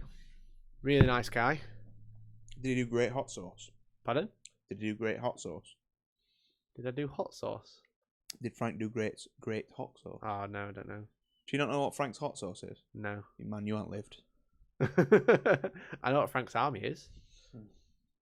It was a Sloppity Bile Piper, Spoil Pox Scrivener, A plague burst crawler and a tree. Poxbringer, which are basically the three standard Nagel characters. Yeah, the must-haves. Near enough 90 plague bearers. I think he had 1887. 3 Naglings. Ahriman. Because why not? If you got Nagel, take Thousand Suns as well. 2 Demon Princes. And a tree. And 3 Plague Bears Crawlers. Dirt list. Dirty list, yes. However, he made a couple of crucial mistakes. What he realised is that he put the Plague Bears Crawlers into the same detachment as the Nagel Demons, which means they technically weren't a traditional Nagel Demon detachment, which meant he didn't have the stratagems. Right, okay. Which was huge. Yeah. Definitely. Absolutely huge. Yeah. Which means he couldn't deep strike anything. He couldn't use Warp Surge. Couldn't use any of the banners. It was actually really bad. He was really unlucky for that one. Because he didn't realise. Mikey Luck strikes again. Mikey Luck strikes again, indeed. I think this was your weekend of luck, I think. Something like that. So, basically, it was Dawn of War. He deployed a lot of it in the middle, but he also spread out all the plague bearers and left all the characters at the back. Yep. Which was his first mistake, I think. With 90 plague bearers, what I would have done is use 30 of them to bubble wrap every single character he's got, and then use the other ones really aggressively. But you put the 3 tanks at the front in the middle behind the tree. So the tree lets plague bearers and all Nagel demons. I think CJ might be in trouble. He spoiled the surprise, didn't I, Denny? Hey, Denny. Uh-oh, CJ. Yeah. So he had the 3 plague bears crawlers in the middle with the tree. The tree lets you advance and move and shoot. Because it can still make you fall back and shoot as well, can't it? You can still fall back and shoot, and you can advance and charge. And you can fall out of combat and charge again, or fall out of combat and still shoot. Yeah. So it basically lets you do anything you want, basically. So he puts them all in the middle with the plague bearers behind them, really spread out. So he covered the board. He had all 3 objectives, turn 1. Yeah. Fine. He went first. And what I did, I had, in one corner, I had like the Hemlock, the Shining Spears, a Wave Serpent with a Warlock in. And on the other side, I had a couple of units of Guardians. I had the Rangers on the right side. I had a couple of units of Guardians. I had the other Wave Serpent with the Dark Reapers in. Yeah. Eldad Which you made a little mistake on yours, didn't you? On my armor with your keywording. We've gone through that already. Yeah. That was last week. Last week. So what happened is I deployed like that and let him go. He rolled off and won, and he was like, I'm gonna go first. And I was like, okay, you go first. Now I'm gonna Phantasm, and I pulled most of my army into one corner. So he'd spread out super thin all the way along, and then I deployed right in the far back corner. Which you do anyway, isn't it, really? Yeah, so his army had to like move over. I mean, it moves faster than it should do, but it's still slow. Yeah. Really. And what it did... He's not as quick as yours. I think that's the right word, and it's still quite quick. So what he did, he had to like funnel all his army through all the terrain to one corner of the board, which really screwed him over. Yeah. So I used prepared positions as well, so I spent a lot of CP turn 1. But basically his mortars did nothing. Do you know, I don't think I used prepared positions all weekend. I think it's really good. It is. I don't think I needed it, though. I think that was the thing. Because it does nothing against Haywire for me. No. It does nothing against -4 knights. Yeah. And does nothing in combat. No. So. But this guy's got Plague Spitters, he's got all the mortars, he's got loads of smites. He's actually got a shooting army. Yeah. Yeah, exactly. Well, three mortars and 3 Plague Spitters and some stubbers or whatever they are. Yeah. So basically, turn 1, he did like 1 or 2 wounds to some range. I think he smited off a unit of rangers. He basically what he did, he dragged his plague bearers towards my corner. Yeah. Put all the characters behind the line of plague bearers. Yeah. Not in the middle of the plague bearers, behind the line of them. Okay. So you got like a line of plague bearers, and you got all the characters behind it. Yeah, yeah. As you would normally do. Kind of. Yeah. You'd have thought you'd protect the back of the characters, wouldn't you? Oh, right. You mean he made a line of plague bearers and put all the characters behind it. All he just didn't. Thousand He Sons just one. didn't. What do you call it? Scream very well. He didn't bubble wrap. Yeah. Himself. So turn 1, he killed some rangers with smite and then shooting did nothing. My turn 1, shining spears jumped straight over everything. Bearing in mind they moved 16 inches, and Plus he again, if they charged want to. straight towards me. Yeah. And then my psychic phase, I got the Dark Reapers out as you do. Yep. I buffed up the shining spears and quickened them over the top of all these plague bearers next to Araman and a demon prince. Are you playing RuneScape? No.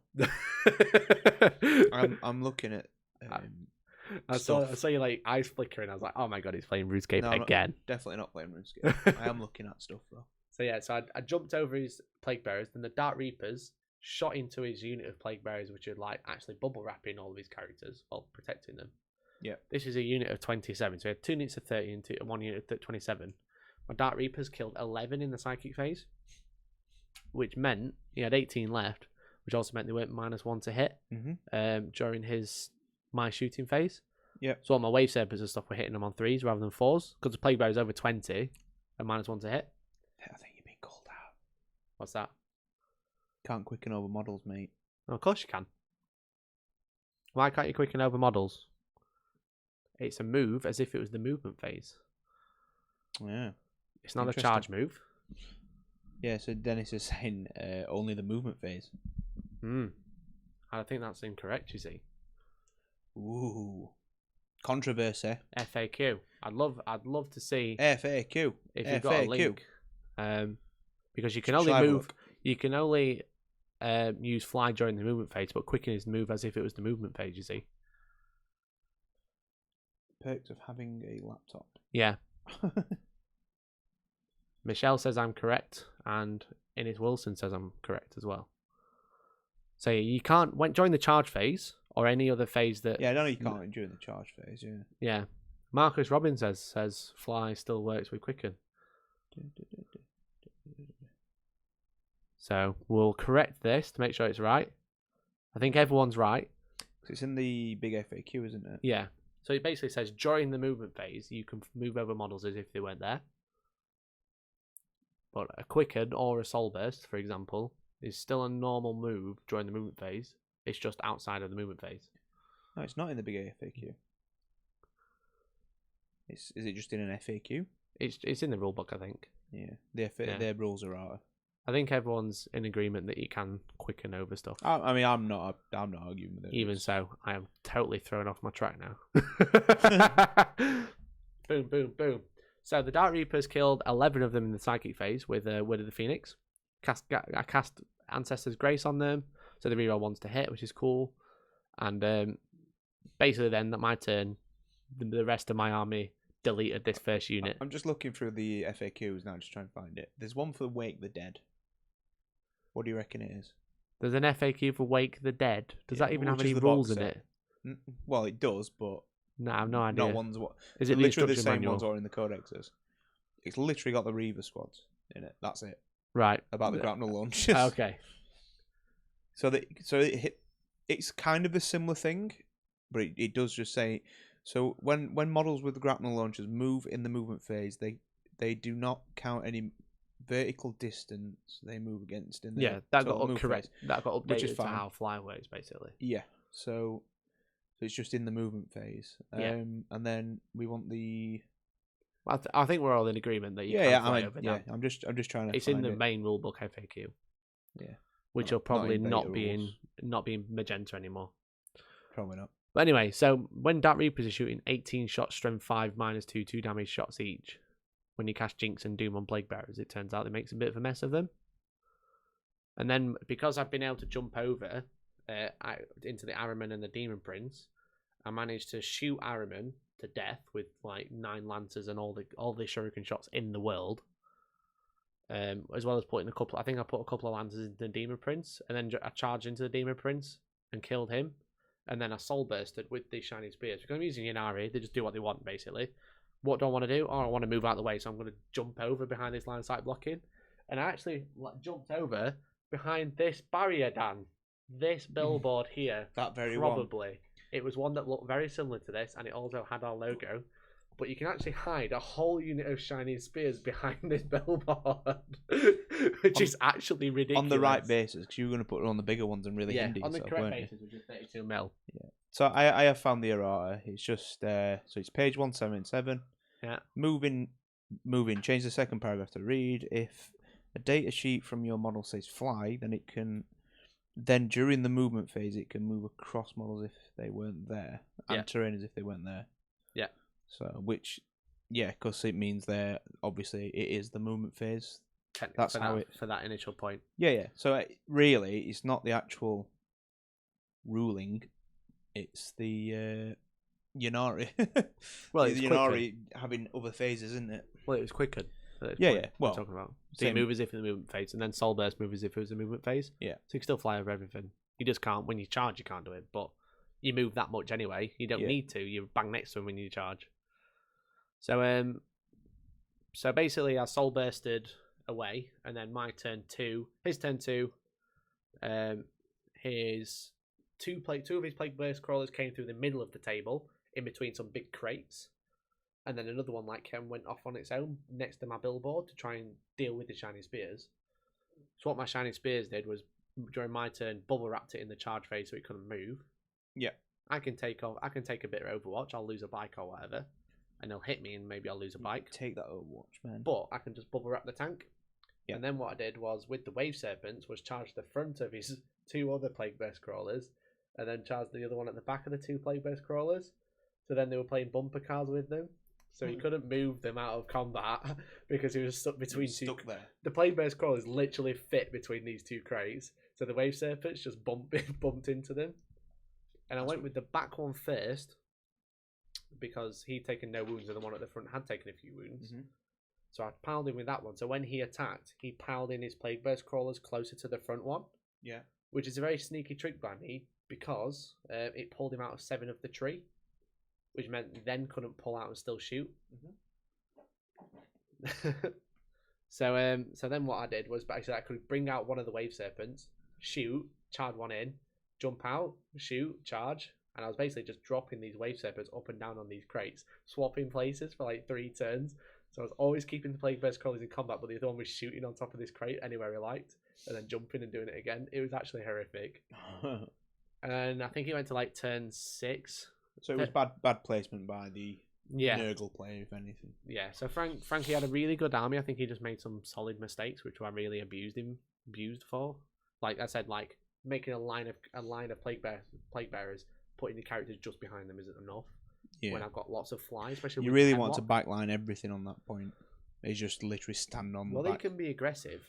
Yeah. But he needs to just wrap everything in circles because I'd have just literally stood there on the thing. It's like, okay, you can move, but now you're miles away from your psychers. Yeah.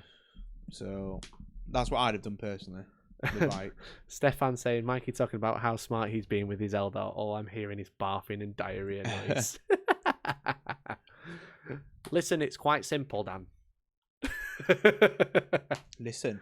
Yeah. So basically, turn 5, I think he had a Demon Prince left and 2 Plague Burst crawlers, and then it went on to turn 6, and I ended up tabling him because I could just shoot twice with the Dark Reapers and then shoot the Shining Spears and everything into the Dark Plague Burst crawlers. Mm-hmm. And the Guardians had got that far across the board; they'd gone and killed the Naglings, which are behind the wall. Yeah.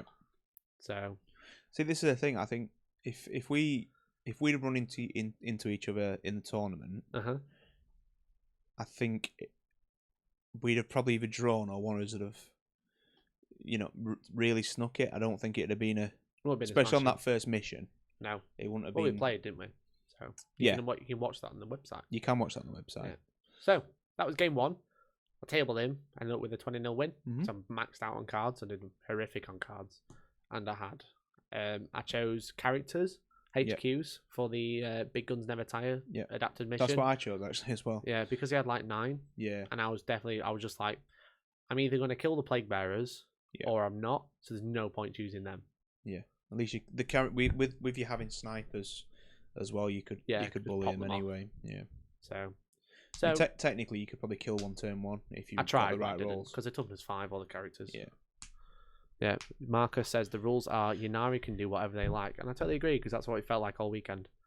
But there you go. So game 2, I actually played on the live stream on the Alliance Open live stream, which is again done by Stefan and done by Jonathan or Jonathan. I don't know how to pronounce it because I apologise. I think it's Jonathan. John and Stefan. It was a really good stream. That was a guy. You can see some of the terrain that the Alliance Open were using here. So like the blue tins at the back in the middle are the spray paint terrain that we're talking about with the gangway. And he had all like the crates, and he's got the billboards. There's one of our billboards on the right hand side on top of the building, which is super cool. But yeah, so this was on the Twitch. You can actually watch this now, twitch.tv/Alliance Open. I might watch that later. And I played a guy against a guy called Pim, and he had basically a mirror matched army. So he had 3 wave serpents, 3 units of more wave serpents. Yeah, 3 wave serpents, 3 units of warp spiders, big unit of dark reapers, big unit of shiny spears. I think warp spiders might make a comeback because they're pretty good when they move 4d6. They're not terrible. They're just not as good as the other option. I think that's the thing with the Eldar Codex. Yeah, there's too many good options. Yeah. So And some are better than others. I think the only real losers are probably like maybe the Howley Banshees, for instance. But then they've got their own place in a certain army. Mm-hmm. So, Yeah. Michelle says he tabled Pim to game 5. Well done, mate. We're going to talk about Michelle's game because I played him game 4. But yeah, so this is a cool table, really well laid out terrain. But again, I didn't take many pictures because I was on the live stream. So that was really fun. Mm-hmm. It was really, really good, well-run live stream. But that was a really close game. It was really neck and neck. Yeah, because it was really funny actually. Because you was on the live stream table. Elliot was in the table next to you, and then I was next to Elliot. Yeah, so we're all like in a row. They put them all in one row. Yeah, it was quite fun. Because we were laughing at you like halfway through that game. It's like, he looks really stressed. I think he's losing. It was a really, really tough game actually. Yeah. So I said he had a big unit of Shining Spears, big unit of Dark Reapers, a mirror match. Yeah, I let him go first. And because it was Hammer and Anvil as well, I basically stuck out a line of sight. He didn't bring out his Dark Reapers or his Shining Spears down until turn 3. Yeah, which you wouldn't have done anyway. No. Yeah. So the thing I think did it. I mean, obviously I've not watched it and only listened to how you said. Do you think it was more of whoever showed the hand first kind of lost the game? Pretty much. Yeah, I think so. Because if you bring your Dark Reapers down and there's nothing for them to shoot. Yeah. The other Dark Reapers can counter jump on you, then, I suppose. So this was Ascension, and I can't. Did you go second? I went second. Yeah, that's probably the better. Yeah, you could afford to wait till turn 3 then. Yeah, Ascension, and I can't remember the Maelstrom mission. I think so. The first one was 6 cards. It was you draw a card for every objective you control, which is supply something. Yeah, supply drop or something. No, that was the one that runs out. No, what do you call it? It doesn't matter. We get the idea. We know what it is. Yeah. So he went first. I'd hid everything in the back, and he got a massive lead on cards turn 1. Yeah. And my turn 1, I contact lost. There we go. There you go. So draw 1 card at the start of the game, and then you draw 1 for each objective you're holding. He got a really good lead. He got like 3 or 4 points turn 1 because Ascension is there's 3 objectives going across the middle. Yeah. You get a point for each one you hold. Yeah. Characters have super objectives secured, so better objectives secured than normal. And then contact loss, which is drawing those cards. So he used all his warp spiders to jump into the middle because they move 4d6 plus 7. Plus 7, yeah. And if they roll any doubles, they take a mortal wound, don't they? Or something. Yeah, like but you can take that because it's whatever. And it's all the Laytok, it's all minus to hit. And then he's got the Inari. Yeah, because I think if they warp jump, I think they get.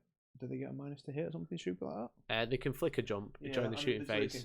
They roll 2d6. Ah, yeah, it's not a jump back though anymore. No. I've got the code, so I'm read. I do have some warp spiders kicking around somewhere. Yeah.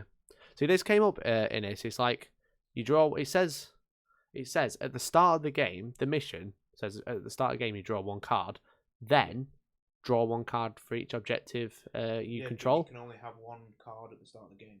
See, it's interesting because we weren't sure because I've always played it the other way because it doesn't say from turn 2 you draw 1 from each thing. It says draw 1 card at the beginning of the game, then draw one for each objective. It doesn't say then as in the next turn. It just says then, if that makes sense. Which is also we interesting. only played it with the one card. We brought it up on the Twitch chat, and they all seem to agree with the way I said, because Pim thought it was only one. I thought it was all of them. So we just agreed between ourselves, between me, Pim, and the two presenters, Stefan and Jonathan. We kind of just said, we'll just draw one from each one.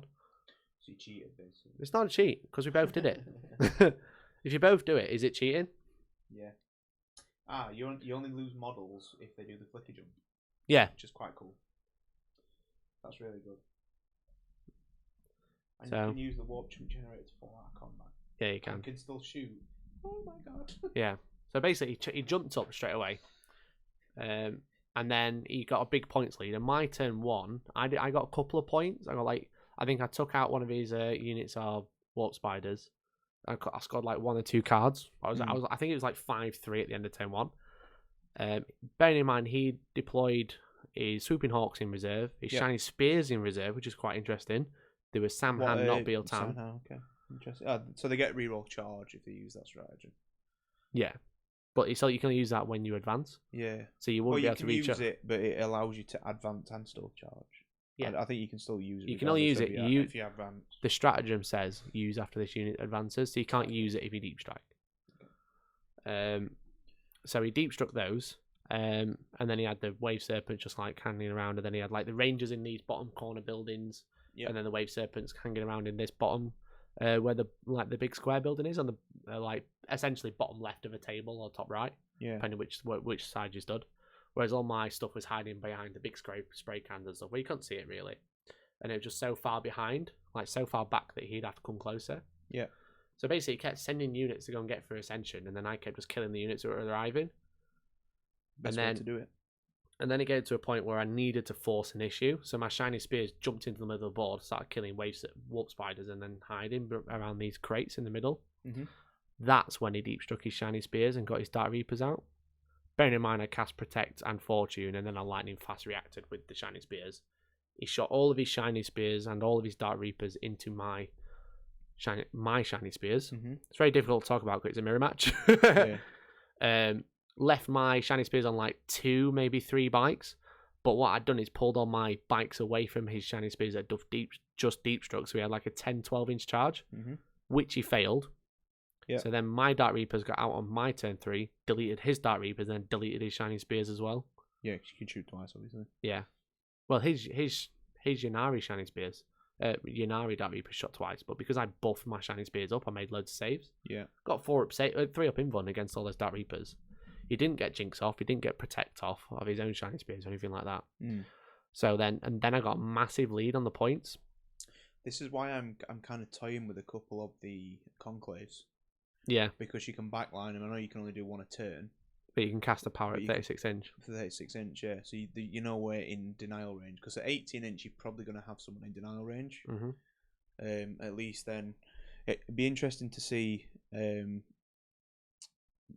Well, you won't be able to. I'm going to see if you could put like the Spirit Stone on one of them, but you can't because they're not characters. No.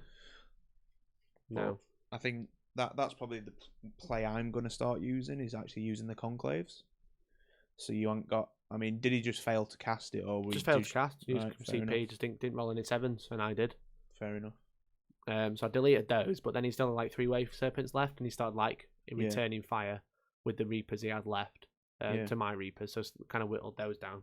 I think. Do you know what? I think you might be able to do something quite cool with that if you make them Yanari Warlocks. Because you can cast. Because a lot of the powers you don't need line of sight for. Yeah. So using that to debuff units that are hiding, you're like, uh-oh. Yeah, exactly. That could be quite interesting for you to use. Watch everyone have Warlock Conclaves now who's listening to this. Yeah. So basically, it came to turn 5. I just pulled a lead by like 1 or 2 points, I think. Yeah. He rolled off because he went first. He got to roll. He went to turn 6. He managed to catch the lead, and I didn't score really. It came down to a point where he was 1 point in front. Yeah. And I needed to score 1 point in my turn to draw, or 2 points to win. All the cards I had were duff. They were like defend objectives, so it's like technically I probably couldn't score them if it didn't go to turn 7. Yeah. So I needed to advance a Warlock and quicken it onto an objective to get a point, which I just managed with my last CP. So I got Which a is what point you and I need. pulled a draw. So I got like 10-10 draw. Did you use quick, and did you use the advanced instant 6 inches? Yeah. To get it, Yeah, so I basically just needed to select his staff down. So basically just needed to agility. just quicken onto that objective. Yeah. Which I did. So I pulled out a draw in that one, which is quite good. Which is quite funny actually, because you can use that twice. Max Yeah, you agility, can. If you need to, yeah. because you can use it in the movement phase and the psychic phase. Yeah. Which makes Howling Banshees really, really good. Mhm. Because you're already moving 8 inches, plus your advance is 6. Yeah. And I think they can advance and charge as well, can't they, the Howling Banshees? Yeah. So I'm on a max win and a draw, so I'm on 30 out of 40 points. Playing against a chap called Bowker. He had a really, You're really... alright at this point, aren't you? I'm doing okay. I'm not doing too bad, to be honest. I play a lad called Bowker, and a super cool Space Wolf Knight with Space Wolf army. So he had the Shapeways head and gun and claw and stuff. It's so cool that. Yeah. I love that Wolf Knight. Yeah. Because haven't they done a Custodes one as well? Yeah, they've done loads. Yeah. So we got a picture of deployment. I actually took pictures during this game. So he's got like a big unit of Thunder Wolves. He's got some Wolfen in outflank. He's got the Flyer. He's got a couple of unit Grey Hunters. And he's got the Knight. And as you can see, I completely backlined in my bottom left corner in the castle, as it were. Why wouldn't you though? Yeah, so he went first again. Yeah. I didn't bother to use prepare positions. Yeah, Bowker is a legend. He's a right lad. I kept telling him that they're going to sing songs about his knight, and they call it Hall of the Wolf King. And then we started rocking out together. It was amazing. It was beautiful. But he basically just charged forward, as you do with the Space Wolves. Yeah. He tried shooting into my bottom right wave serpent, which just had a warlock in it. So he used lightning fast reactions on it. Yeah, didn't do anything. Nothing happened. He shot 4 missiles into it. He shot the thermal lands, and they all just like bounced off. I think he might have done like 3 wounds to it or something in total. And then he used the Flyer to shoot into my Shining Spears. He's got like 4 multi-melters, 4 multi-melter shots, twin las cannon, frost cannon, and I think he killed 2 bikes. So my turn 1, obviously I was super nasty. The Shining Spears jumped over past the plane and then went for like the unit of Grey Hunters on the left-hand side because I felt like a bully. And then the Dark Reapers just shot into the Flyer, made a mess of that. The thing is, with the plane, you wouldn't have killed the plane anyway because it's toughness 7 or 8. Yeah, I just kind of ignored it with the Shining Spears because Shining Spears are really good at shooting little units and being able to jump in and out all the time. Yeah. So what the Shining Spears did was they jumped over this hill in the middle, jumped onto these Grey Hunters, killed them, and then jumped behind the building in the top left. Because all the bottom levels, all line of sight blocking the Shining Spears, had a really fun time on this board, jumping in between buildings. Had a right giggle. Yeah. So turn 1, killed the Flyer. Yeah. Turn 2, killed all the Thunderwolves, along with the Warlord. And then turn 3, it was kind of a bit of a mop up, like killing the Grey Hunters and stuff. Until I think it was turn 4, he had the Knight left because he hid it behind this like a big building, like a big L shape in the middle of the board, and it is perfectly hide the Knight because it's that tall. Oh yeah. So he hid the Knight behind there. So I it's literally the same size as a Knight. Yeah, it's bigger. It's bigger. Yeah. It's like 4 floors. It's like 3 floors cover the Knight. There's some windows on the 3rd floor, and they're above the Knight. It's really tall. It's really good. And basically I needed some objectives which were in his deployment zone, so I deep struck some Guardians onto it. So he's what is the Wolf King, as I kept calling him, although the Imperial Knight kept like going after him, like stomping on him. So I kept using Celestial Shield, and they were just like it was like Halo Reach, where they're using the bubble shields. That's what I imagined Guardians were doing. You were using Celestial Shield in the combat phase.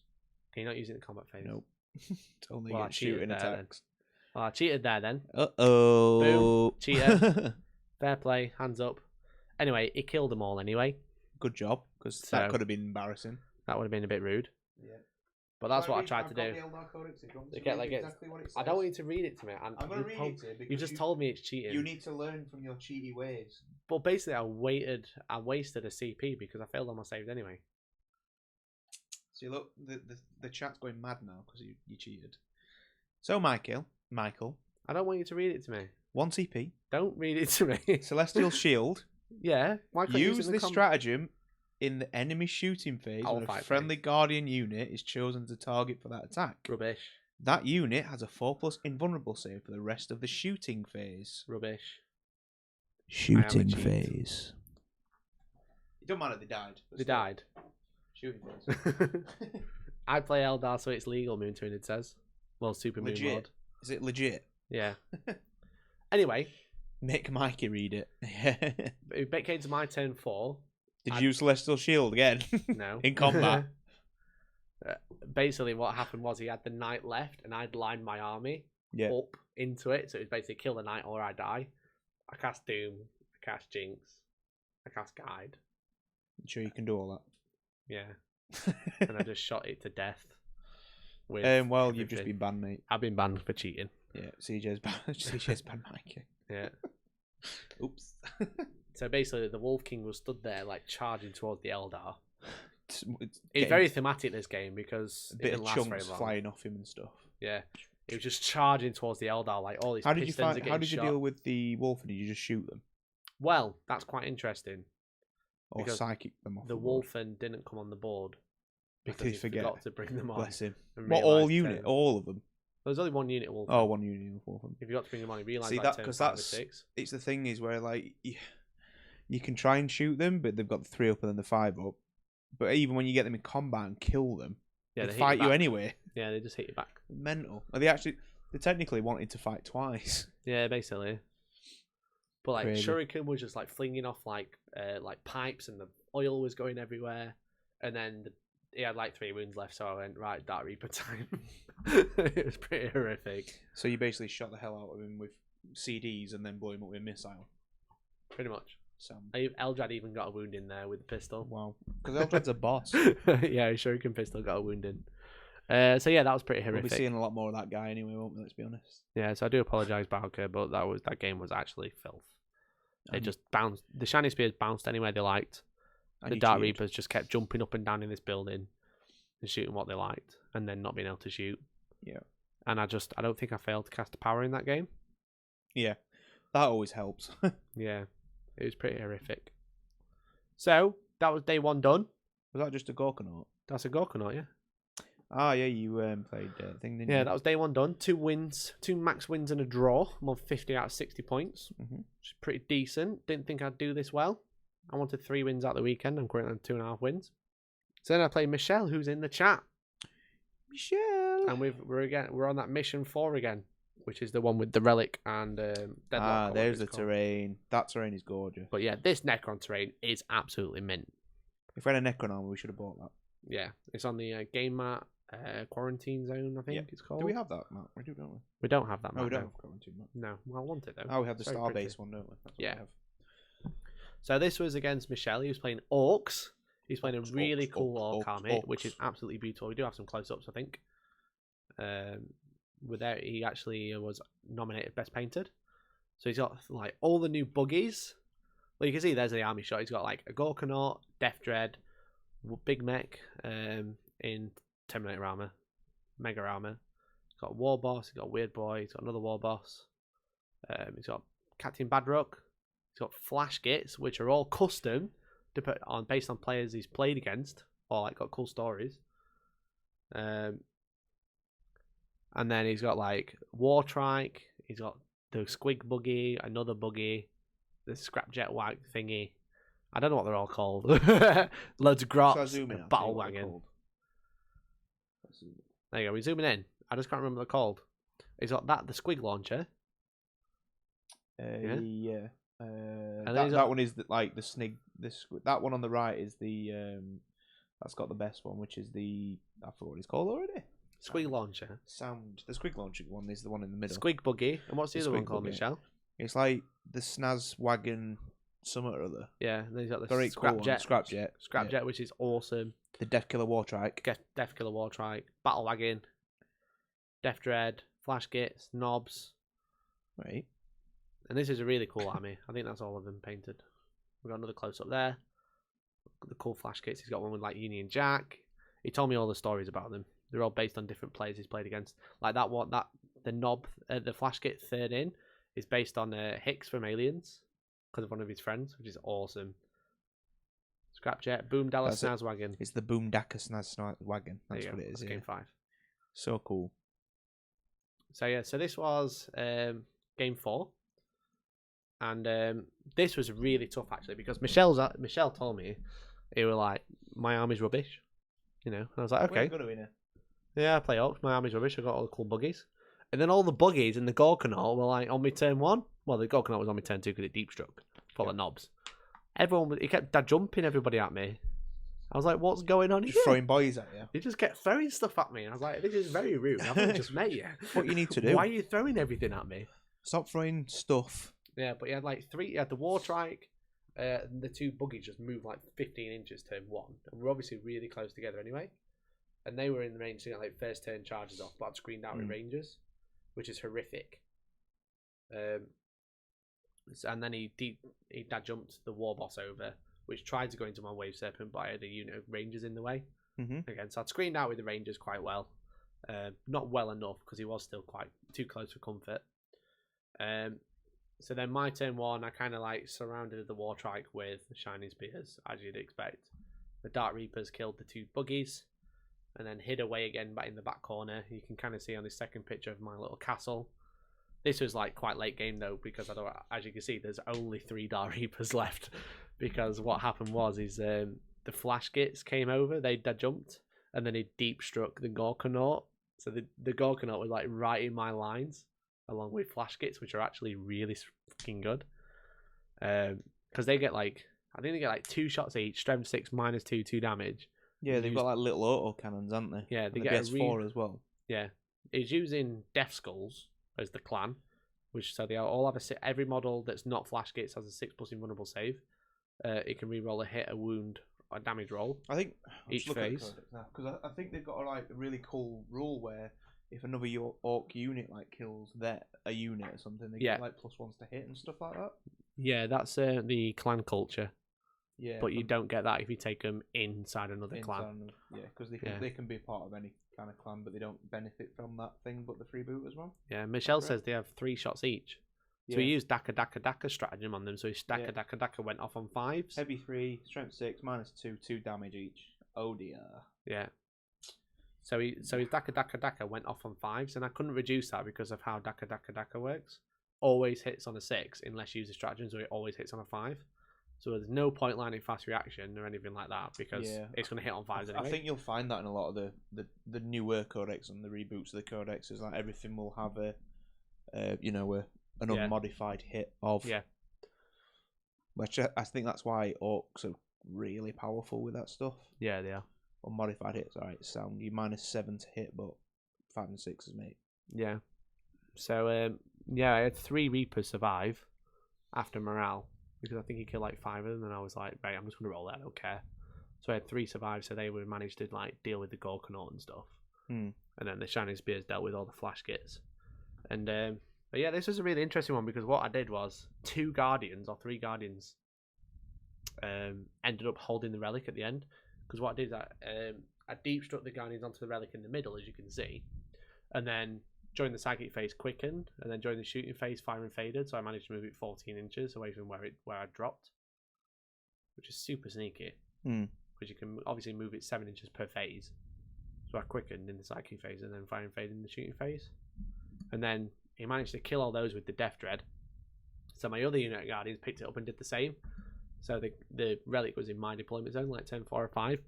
And my Shining Spears had kind of like run up the backfield up to where Objective 5 is, which is the bottom left corner. Yeah. And then gone and bullied all of his characters. And then it basically came down to he had like a War Boss left and the Weird Boy left and Captain Badrook and the Battle Wagon. And he moved the Battle Wagon into the middle of the board to try and hold some objectives. I tried to kill Badrook with the Hemlock and failed. He was on like 1 wound.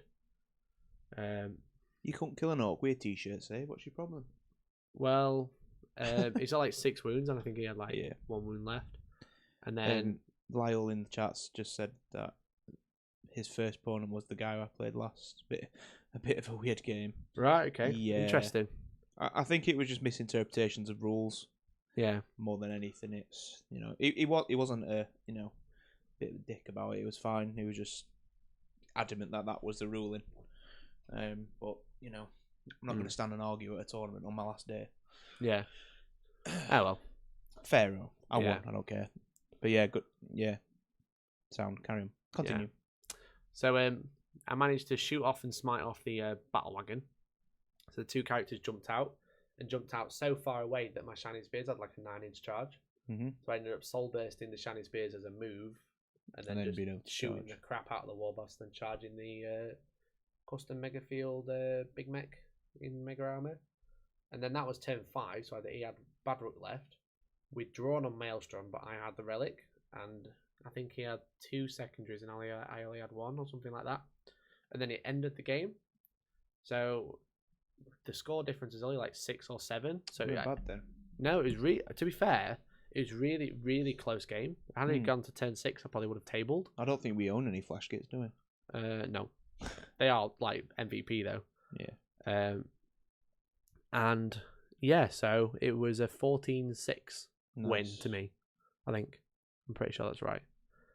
So Michelle was Still actually quite close though. It was very close, yeah, because I said we'd drawn on Maelstrom because in my turn 5, we looked and I was like, how many points do I need to score this turn? He was like, well, I'm on 9, you're on 6. So I was like, okay, I need to score at least 3 points because I had the Relic in my deployment zone. So maybe that actually cost you the podium in anyway. That I think if you'd have got that extra turn and the max points, you'd have been on 20-0. Yeah, maybe. But then again, I wouldn't have played the same opponent game 5. No, you'd have probably ended up playing Malik, who actually won the tournament. Yeah, I think. Yeah, maybe. So so that was game 4. So 14-6 win. We need to get some of that Necron through. That Necron train's awesome. CJ, do you want some to pictures sort us out, CJ? So that's the big mech, and then Weird Boy behind him, and surrounded by grots. It's almost like the terrain's pointing at them. There they are. Yeah. That's his army. We've got a couple more pictures. So my final opponent was Gustav from Malmo. He's from one of the Malmo guys, one of the organisers. And I don't think he was happy with the matchup. Yeah. He was. He did not like my army one bit. Yeah, Custodies bike actually do struggle against Shinari, funnily enough. They shouldn't do, but they do. Yeah. So I did the same thing again because it was the frontline warfare deployment, where it's the kind of pointed dawn of war. I split my army in 2, and this really confused him. He was like, "Why have you done that? Why have you done that?" And I was just like, "Eldar shenanigans. What else?" because I can Eldar, bro. Yeah. So basically, when he deployed, it kind of deployed very heavy to his right side. Yeah. So I moved all my stuff to his left side, so he had a massive distance to clear. Turn 1, he deleted loads of rangers, which is like, okay, whatever. Yeah. But then all my stuff got out and started like jinxing, dooming. Well, I don't think I got doom off turn 1. But essentially, his list was 30 guardsmen with the 2 commanders as a warlord. He had a Vanguard, is it? Outrider, with 15 jet bikes and a shield captain on a jet bike with a Custodes one. Nice. And then he had 3 Colexus assassins. Yeah, because they can be in their own detachment. Yeah, exactly. They're in their own Vanguard. So I moved all my stuff right away from him. So my turn 1, I was just flinging Dark Reapers into him, and I think I took a unit to like 2 bikes or something. And then his turn 1, he still had to clear that gap. Charged into some rangers, killed some more. But then my turn 2, I deleted a unit of bikes and half deleted the next unit of bikes. Nice. But at this point, I don't know how many pictures I've got. I'm just have a quick look. That's still of his deployment. That's the one afterwards. I moved my Hemlock to the middle of the board. So what happened was his turn 2 had like a unit of 4 bikes or 5 bikes coming after my Hemlock. 4 inches away. 4 inches away? Yes. So he charged. So I declared Overwatch. And I shot with the Hemlock and killed the bike, which was really good. And then he rolled his 2 dice to charge, 4 inches. He rolled a 1 and a 2. So his CP re-rolled the 1, got another 1, and I was just like, oh no. And then he was like, you could see he was gutted. And so he used his Grand Strategist re-roll from the Guard Commander, 1 re-roll per game, to re-roll 1 dice for anything you like. Yeah, so you have to re-roll the 2. So he re-rolled the 2. Yeah. Got a 1. Wow. And after that, we went and bought a beer. We had a nice Amstel. A nice pint. Because it was actually horrific. Yeah. And I was so gutted for the guy because he should have deleted that Hemlock. Yeah. But what happened was my Hemlock then flew over his bikes, jinxed them, and shot them. and I doomed them and deleted that unit of bikes. It was just one of those games where this guy was Gustav. He's such a lovely chap. You got lucky. He was so unlucky. You got lucky. Yeah, he like deep struck all these collector's assassins in. I can't wait. And I just kept shooting my Tempest launchers at him and just deleting them. I can't wait until one tournament where you get like stupidly unlucky and get absolutely banged. Maybe it might happen. Yeah. But in this one, I shot my shiny spears into 2 of collector's assassins, left them both on 2 wounds. Okay. Charged into him and did nothing. And then he killed like 5 of my shining spears in return. I was just like, what just happened? But it's quite funny because this game we kind of forgot about the Eternal War mission. Yeah. So like turn 3, I remembered how the mission worked, and we had to kind of work out who was on what points because it was a scorched earth. Yeah. So we had to work out who was holding what objective all game. And then it got to like turn 4. I was a couple of points ahead. And his turn 4, he had 1 company commander left, 1 unit of guardsmen, and then we kind of talked through how the game would go. And basically, my Dark Reapers basically could move over, and I could just sit on 4 or 5 of the objectives and delete the rest of this guard unit. So I ended up winning that one 20-0 because I tabled in turn 4. Because you were dirty son of a. I'm a bit dirty. I'm a bit rude. So yeah, I went 4 in a draw at this event. 4 in a draw. 4 in a draw. Yeah, which is quite You probably interesting. should have drawn. It's the best I've ever done at a tournament. Yeah. And quite Well, impressive. you weren't lost. You were unbeaten at a tournament. Pardon? You were unbeaten at a tournament. Unbeaten. That's the first time I've gone unbeaten at a tournament where I've not won it for a 2-day event. I don't think I've won a 2-day event. You've not won a 2-day event, no. So a 2-day event is the best I've You've done. been beating kids up at many events. So yeah, so then they did a raffle before I go into the final results because I realised I've not pulled them up yet. I might pull them up in a second. So then they did a raffle, Dan. And because we sponsored the event, there was lots of prizes. Prizes included Kill Team. There was loads. They were good prizes as well. They weren't, Start collecting boxes. Game mats, which is what I entered for. And also a year's subscription to Hellstorm Wargaming.co.uk, our premium service. And I was talking to Lawrence from Tabletop Tactics, and I was just like, wouldn't it be right funny if I won my own subscription? It saved me loads of money. I've donated this prize, and I was like, if I won it, that'd save me a few bucks, right? Save me a bit of candy. Bit of candy. You could have only spent on that on more Stroop waffles. I could have on swaffles. Swaffles, on some swaffles. So yeah, Dan, here I am winning my own subscription that I donated. The scumbag. Because they drew out 508 and I bought 501 to 511. Wow. It was actually hilarious. And I've been getting a lot of hate about this picture because everyone seems to think that I just kept it. You did? What are you talking about? I redrew the prize, everybody, but I won my own raffle prize that I donated because I wanted a game mat. Yeah. And that's fair, innit? So I redrew, another chap won, who's yet to email me, but I gave him my email address. So yeah. So I won that. So then I'm just gonna change this so I can find the final results. Because I'm like an idiot, I haven't opened them. Wow. However, painting, Daniel. Yeah. My painting wasn't up to scratch. Nope. Mine was. Yours was. So the GT had some painting criteria, let's call it. Yeah. How you get scores. So you get a score out of 20. You can score up to a maximum of 25, but it always comes down to 20. They had different criteria like being fully painted. Yep. Doing some stuff on your bases. Doing some great stuff, yeah. Doing some nice, tasty stuff on your bases. They had conversion points. Conversion points, squad marking points. What was the other one?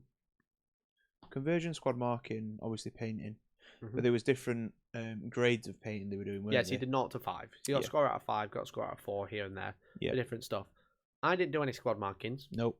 I didn't do any conversions. Nope. Except for Cat Lady, who has no hair and no no cat. Oh, no cat. That's a conversion, technically, because she's got a mohawk, which I forgot It's not to really mention. a conversion, it's more of a... It's a conversion, Dan. It's not, it's She more of a... used to have a ponytail, now she's got a mohawk. Less of a model. Yeah, there's detailing, CJ says. So there's quite a few criteria said in max.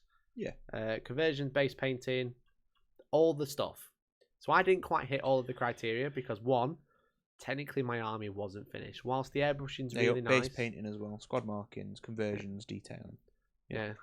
So And WYSIWYG. I failed. Yeah, WYSIWYG went it. Yeah, I failed on conversions because all mine was pretty much as it was. Yeah. Out of the box kind of thing. But if I look at your painting score, Dan, you got 20. I got anyway, 20. I got max points pretty much. I think. Yeah, I got 20 out of the 25 available because you got bonus points. Is that correct? I think CJ will probably put it in the chat. Yeah. You don't get bonus points. You score up to 25, then it drops to 20. There you go. So there's a maximum of 25 to be scored, but it won't go over 20 for your score. Yeah. So I only got 13, which I thought was a very fair score at the time. And this is round 2. Oh, here we go. But I'll show you the rankings now. So this is the rankings for the Alliance Open. And as you can see, I actually placed 5th overall. Yep. I got 13 points on my painting, 20 on list score, which is basically checking that you're... It's in and then you've checked another one. You've checked another one, yeah. I'm not sure what battle point score is. I can't remember that one. There was something. I can't remember what that is. No, I'm reading it wrong. I've read it wrong. You got painting score, which I got 13. You got list score, which is 20. So if you checked the list and your list was right, you got 20 more points. And then you had your battle point score, which is what you actually scored in the event. Yep. And I scored 84, which is actually the second highest. So it was 89 by Malik, and then 82 by Alex Petford, and 81 by Innes Wilson. So Innes didn't get a max painting score either. So if you look at just the battle point score, I came second, Dan. Yep. At a 120-man event. But you didn't. But I didn't, because I finished didn't fifth. finish painting my army. I didn't paint any squad markings. Had I painted my squad markings, had I actually finished painting my army, and had I maybe done a conversion, I would have got max points, and I would have come second out of that event. Yep. Are you proud of me, Dan? Nope. Why? Because you had enough time to do all these things. I didn't have enough time. I painted an entire new army in like 3 weeks. I painted an entire new army and in got 3 better weeks. scores than you. So And I won all my games, Michelle says. and that, yeah. Yeah. So I think if anything, Michelle actually did you in there. If you'd have got max from him, you'd have won it. if I got max from him, I would have played someone different last round. You'd have probably It'd be a very played different Malik game. or the guy who finished second, I think. Oh, but I Yeah. think they both had the same list. As Denny well, says, didn't had I played instead of in TO'd, he might have come second. But there you go. they? Yeah, So that was the final score. I came 5th at a 120-man event, Dan. not bad. It's not bad, is it? Not bad. I'm pretty stoked with that result. I'm more happy for Elliot Elliot, yeah. because Elliot did won really 3 well. games and came and lost 2. Yeah, And we'll go through some big names. Shall we scroll down and see names that we might recognise? yeah, go for it. Um, Grumbly Bumbly. We've got Mark Crumblehome. He came... Where did he come? Oh my god, I can't find him. I think 13th or anything like that. 13th. Yeah, there he is. So Mark came 13th. Yeah. We've got Joe Moscadini, who I played at No Retreat 7. Nice guy, yeah. Really round nice 3. Primaris He came army. 10th with a pure Blood Angels Primaris army, Primaris army, yeah. which is amazing. I think he played Mark in the last round as well. He did, yeah. Yeah. So Talos versus Primaris Blood Angels, and it was Haywire like 43, Talos. 43, Yeah. It just scraped it as 41 well, or Mark, something I think, like didn't that it? to Mark. Yeah. Yeah. Couple of other names that come up. Lawrence Baker with Grey Knights and Imperial Guard came 24th. Yeah. He did pretty well, to be He fair. did pretty well, yeah. To say he was like rocking Grey Knights. Yeah. I mean, you're basically taking all the best stuff of Grey Knights and buffing it with CPs, Yeah. and then Knights for all your anti-tank. But he did pretty well, to be fair. Yeah. He souped. had some really tough matchups. Yeah, he did. Um, Well, he had one in the first round and overcome Mark, which was an interesting one. yeah, But again, Mark knew from the start that it was a tough ask because of the mission. yeah. I More think he than- drew really badly with the 6 cards on Yeah, Deadlock. I don't think he got any in the first Yeah. 2 rounds. I think. So that was also on the live stream if you wanted to watch that one. Yep. Twitch.tv/Alliance Open. Pim, who I played, came 35th. I think he drew against Joe as well with Blood Angels again. Yeah. Which is pretty cool. Where did Elliot come? I can't remember. Was it 86? Like 83rd or 86th? 86th. Questor Imperialis Pro Imperial Knights. He got 11 points for painting. So he got Bless 2 him. less points than I did. And his army is literally base coated. And are all mine. Yeah. Well, there you go. So he came 86th. I think it's hard to convert knights, though, isn't it? Hard to A little convert bit. knights a little Yeah. bit. And Ben Boner from Tabletop Tactics came 100th with Tau. Bonar. Bonar, not Boner. Bonar. Bonar. Sorry, Bonar. Actually, Stephen, it's Bonar.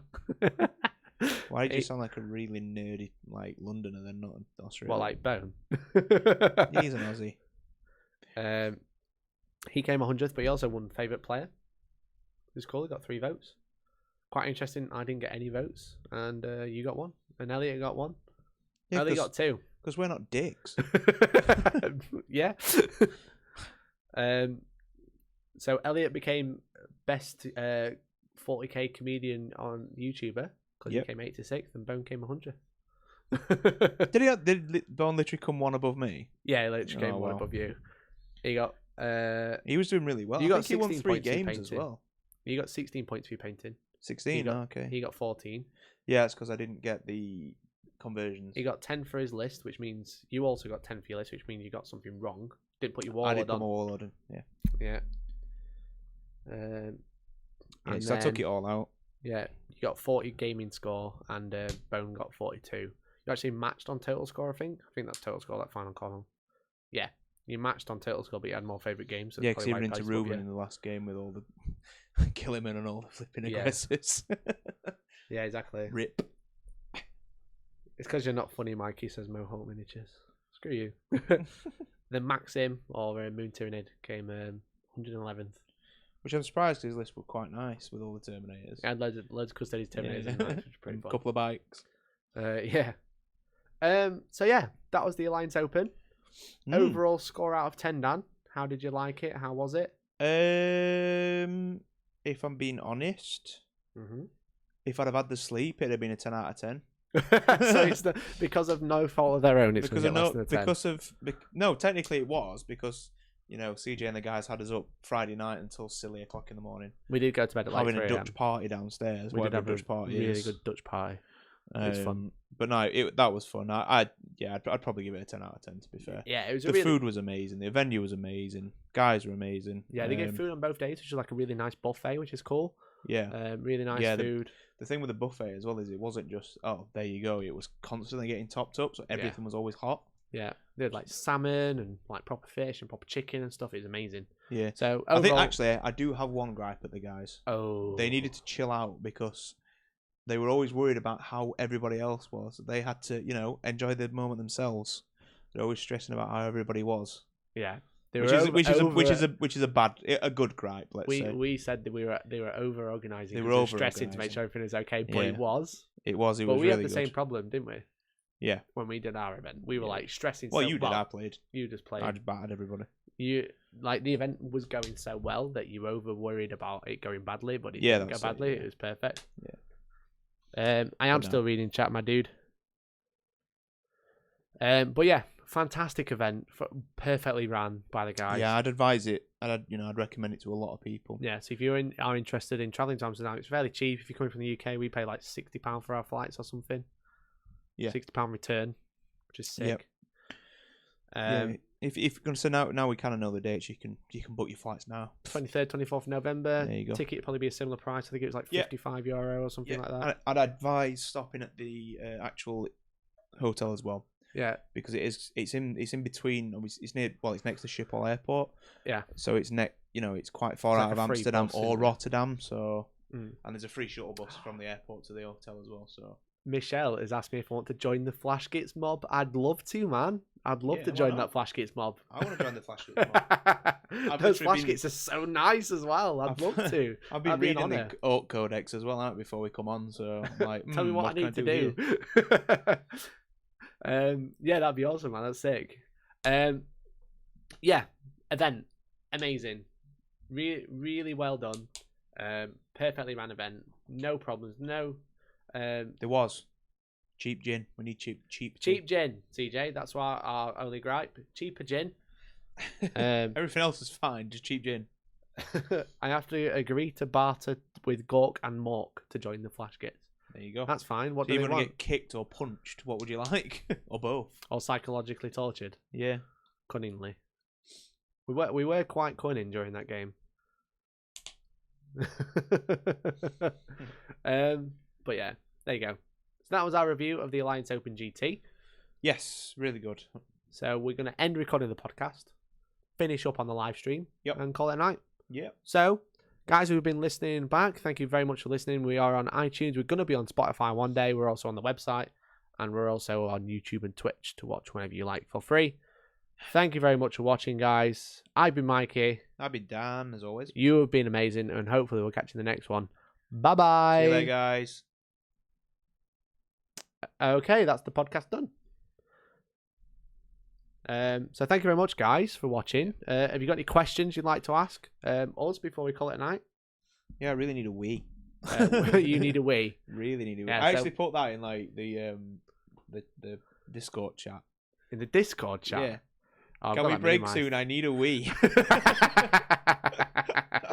So Dan, you can go for a wee now if you like. Yay! You go See for a everyone wee. if we finish now. Yeah. But yeah, so thank you very much for listening, everyone. Obviously, with the live, because we live stream the podcast, we sometimes say bye but don't actually leave. We just say if you got any questions, then do go ahead and post them in the chat now. Otherwise, I hope you enjoyed listening. Being a great podcast. Thank you very much, dude. Glad I joined Premium. Yeah, I saw that, James. Thank you very much for that, dude. Another annual member, absolute legend. You are. I'm not going to give numbers, obviously, but we've got a bit of a sweepstake going in Team Hellstorm. So we all like put a number. We kind of like took a guess at how many subscribers we get, and it's going well. It's quite fun. It's keeping the hype up, which is good. But obviously, if you are a part of Hellstorm Wargaming.co.uk Premium, you'll get a chance to win a copy of Blackstone Fortress, and you can have a chance to win Blackstone Fortress, brand new, and also a carton of Space Marine Heroes, which lets you build those guys, which I moved. These ones. You get like a box of these. I've got like the empty boxes. You won't get one box. You'll get a carton of them, which is 12 in a pack. Do I get Discord as gold? We got Discord for free, my dude. It's all in the link in the description below. You can join Discord whenever you like. We've also got the forum on the website and stuff like that if you want to chat there. Are you lads going to Gibraltar GT in March? We're not currently, no. Basically, when Conservative Paintley, thank you for the follow, man. Basically, when the tickets came up, we were all a little bit skint because we were saving up for the Alliance Open, so we decided to give it a miss. Will we see some billboards in some of the battle reports? Yes, you will. So, thank the guys at Alliance Open gave us some really cool billboards, as you saw at the beginning. The problem is I put them in the suitcase and they broke, so I'm having to repair them with sprue. The other two were a lot worse, so I've got to repair all this bit. But as soon as they're ready, then I'll be using them in battle reports, which would be cool. That was the best we ever. Was that the best we ever, Dan? I was actually busting. Yeah. While you've been chatting, actually, I've been thinking about, because I've got a unit of 10 Howling Banshees, and I know I can use them. Yeah? What's going to be really, really fun? Ynnari Howling Banshees. No. Beltan Howling Banshees. No. Wrong. So, Wrong. Let me answer this question first. go on. This flash kit will be you. If I'm playing a game and he dies, it's fine. Orcs never lose. However, if we play again, your flash kit might be on the table. Then you have a choice, kill him or not. Well, you should take first Captain Hellstorm and turn him into an orc. Turn him into an orc. That'd be pretty cool. Yeah. Next free battle report for us poor plebeians when? Tomorrow, my friend. We are releasing Imperial Knights versus Drakari with a collaboration with Mohawk Miniatures. Mohawk Miniatures. Peggy 18. Yeah. I don't think I'd be able to kill him, Michelle. I think I'd have to leave you with one model. I'd kill him. I won't be able to I just kill want to myself. kick him off at table. I've never killed First Captain Hellstorm. I've never killed Lieutenant Hellstorm. I do. So I won't be able to do it. Should be rude, wouldn't it? Neil, are you asking us a question, or Are you asking the group a question? Oh yeah. So Neil is obviously part of Team Hellstorm. Anyone got any matchups for us to do? Devil's Bush Gaming says, just waiting for payday and will becoming a premium member. My order of 600 plus from Urban Mats. Wife told me I can't order anything more this month. Yeah, you've always got to keep the other half happy. Yeah. Yeah, Jay's put in the chat there. Yeah, haha, Peggy 18. Yeah. I wouldn't kill Flashkit Hellstorm, but Dan had Oathbreaker missile him. Yeah, I would. If I own one, I would. You guys going to play Harry on Dark Artisan or anyone off Tabletop Tactics? We actually played Harry last year. One of the earlier ones, yeah. Yeah, when we first started. I'm in contact with Lawrence. I do chat to Lawrence quite a bit. If you want us to play him, then leave comments on their videos. Yeah.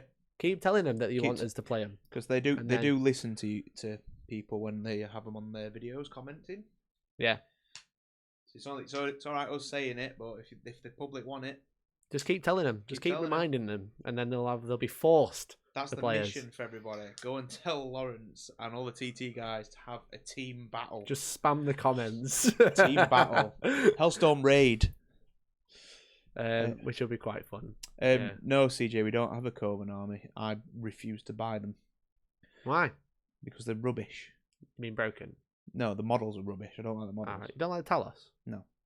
I love the Talos, mate. I think they're mint. No. I'm going to buy Talos army. That's it. I am looking Cheers, at Michelle. doing something different with my Drakari, though. So, watch this space. Yeah. Just come to the team event in May.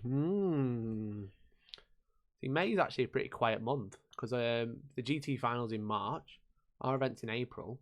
May might be pretty quiet. Team Hellstorm versus Team Tabletop Tactics, calling it today. James Ellis missed it. Yeah, if you want us to play against any channels, then tag us in their comment section. Yeah, do that. I've challenged Lawrence before in a battle report, and he declined. Yeah. So I called him out. Convert your own down. I played Lawrence twice, and he's beat me both times. So if I can play him the third time, or I will be third time lucky. Yeah, I'm the only one to actually be on camera. ever beat any of the TT crew. Well, that's a lie, because I played against Ben and seized on him and then tabled him turn 3. Yeah. So we both got one each. And I played the Colonel and beat him too. Yeah. So I beat James, so we're alright. Which is Little Dragon. I might be able to see my flash kit in May. Oh, that means I've definitely got to go. Convert my own. I don't want to CJ. I like the one thing with me and army builds and lists, and that is I'll write the most broken list, but I don't like to play them. I prefer to make my own kind of. I like to go away from the meta. Yeah. Just because it's not fun when you're playing all the same lists. I'm not gonna lie. Like, I mean, how many Ynnari players were there at the tournament, which probably all had the same lists? Very similar, yeah. Same as the Coven ones, yeah. There you go. So I'm not saying that's a bad thing. That's how you obviously win tournaments and stuff. But yeah, I like to play differently. So that's the reasoning behind me not buying any Coven stuff. Well, I did have Coven stuff, but I actually sold it. So let's have a look. Don't forget our event in January. Yeah, we do have a community day in January at Sanctuary Gaming Centre on the 5th. It's free to come and come and say hi. But it's basically like just you can challenge us to a battle if you want. Have a game, chill out, just chat. We can do this, but in real, and we can see your faces as well as you see ours. And you get to play us outside of a battle report. And you can just come have a game on a cool board. That's it. I'm just going to CJ wants my list. You'll need some AdMech. I'm working on getting some AdMech, my friend. Yeah, we do. We do. Be brutal, Mikey, not cunning. James Ellis says, "Who was that? I need some context. We've been chatting quite a lot.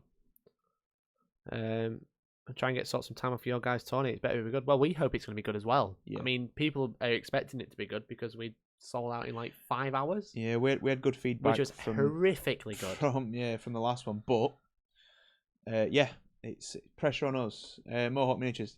Actually, funnily enough, on the way. When me and Elliot were chatting, he said asking about the Blood Angels on the channel. I've agreed to paint some of Elliot's Blood Angels for him, so we can actually get them on the channel for you. So that's definitely a thing. So you're painting Blood Angels next, as well as another for Elliot. Yeah, whenever he can.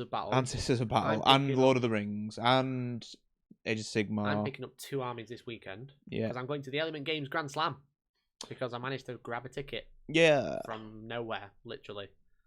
You guys planning on doing battles against the viewers? Yeah, so I've basically said if you are interested in challenging someone to a battle report, drop me an email, Hellstorm Wargaming. It's something that's been discussed, yeah. We're kind of like picking and choosing at the minute. As soon as we move into a permanent studio, then we'll be able to like do it more often. Yeah, because it's currently in Mikey's house, which he house shares, so Yeah. it's not just a one person thing kind of thing. So Yeah. Sold out in 5 hours. Time to update our targets, mate, because that's the dream right there. Yeah. Well, you got obviously your event is more than twice as big as ours. Yeah. So. Yeah. And but yeah, so our first event that sold out in like 3 or 4 days, I think. Yeah. 24 man. And then we updated it to 48, and we sold out in another 3 days. So it was like 2 weeks it took us to sell out 48. This time we sold out in 5 hours, and I think we're definitely going to be bumping 64. But hush, hush, that's not confirmed. Yeah. Damn you, CJ. Oh wait, that's me. Brilliant. CJ's list looks all right.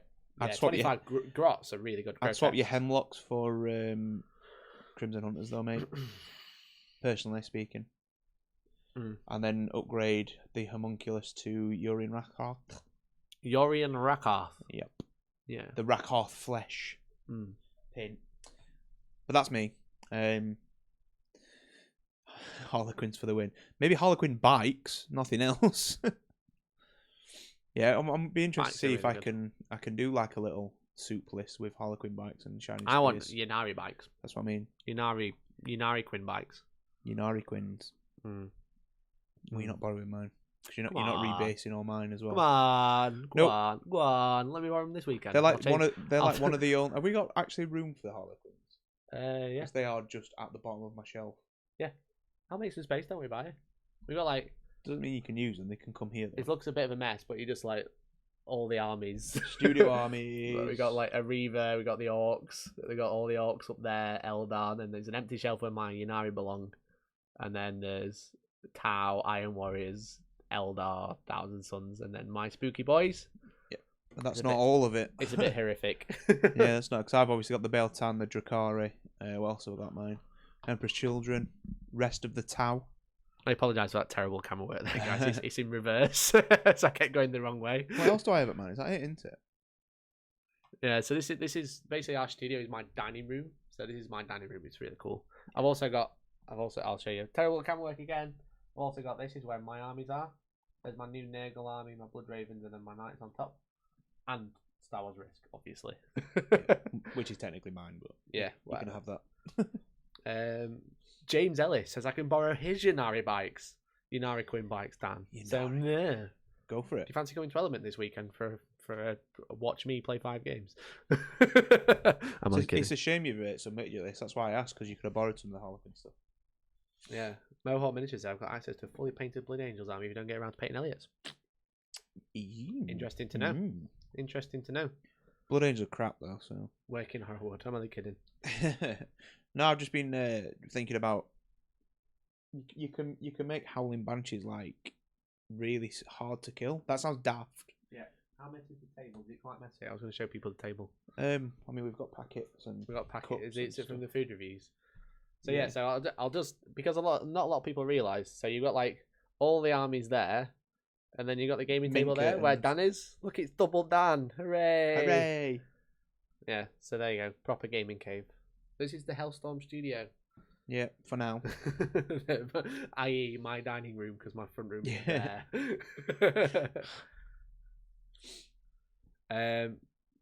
Danception, indeed.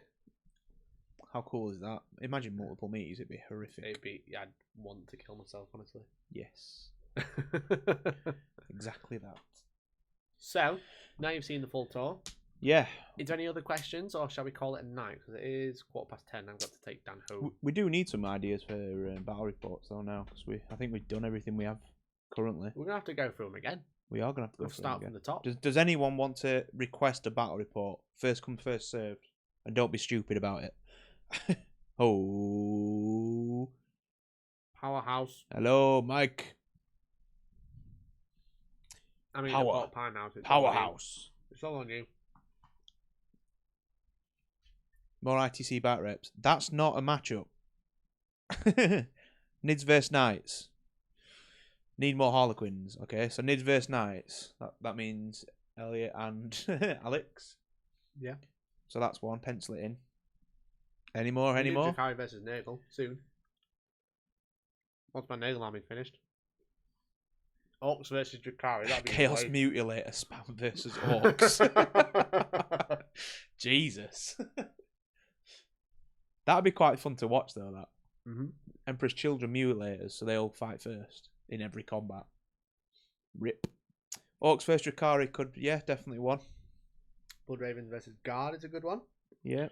Be interesting. We haven't really done any Yeah, we usually except do. for the Eldar. Yeah, we kind of don't really do Civil War-y kind of things, do we? So we've got lots of options there because we haven't done any. Yeah. Because they usually don't fight each other, no, the Imperium No, and we Imperium. haven't had Chaos versus Chaos. No. Which they did We used to haven't. fight together against each other, rather. Yeah, we haven't. We've had the Eldar clash between Dark Eldar. Yeah. Admech versus Orcs, that would be hilarious. That would be quite hilarious. But millions of boys.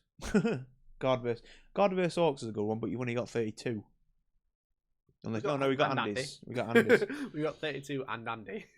Dan's Emperor's Children versus Blood Ravens. The Emperor's Children aren't actually painted yet. Will you hurry up and paint them, Daniel? They're in process. I need a few more models to finish it off though as well, which we've been talking about today. Forget that Xenos bollocks. Andy's guard, yeah. Andy has a lot of guard. Yeah, Andy Space does have a Wolves, lot yeah. of We that. need to get Space Wolves back on.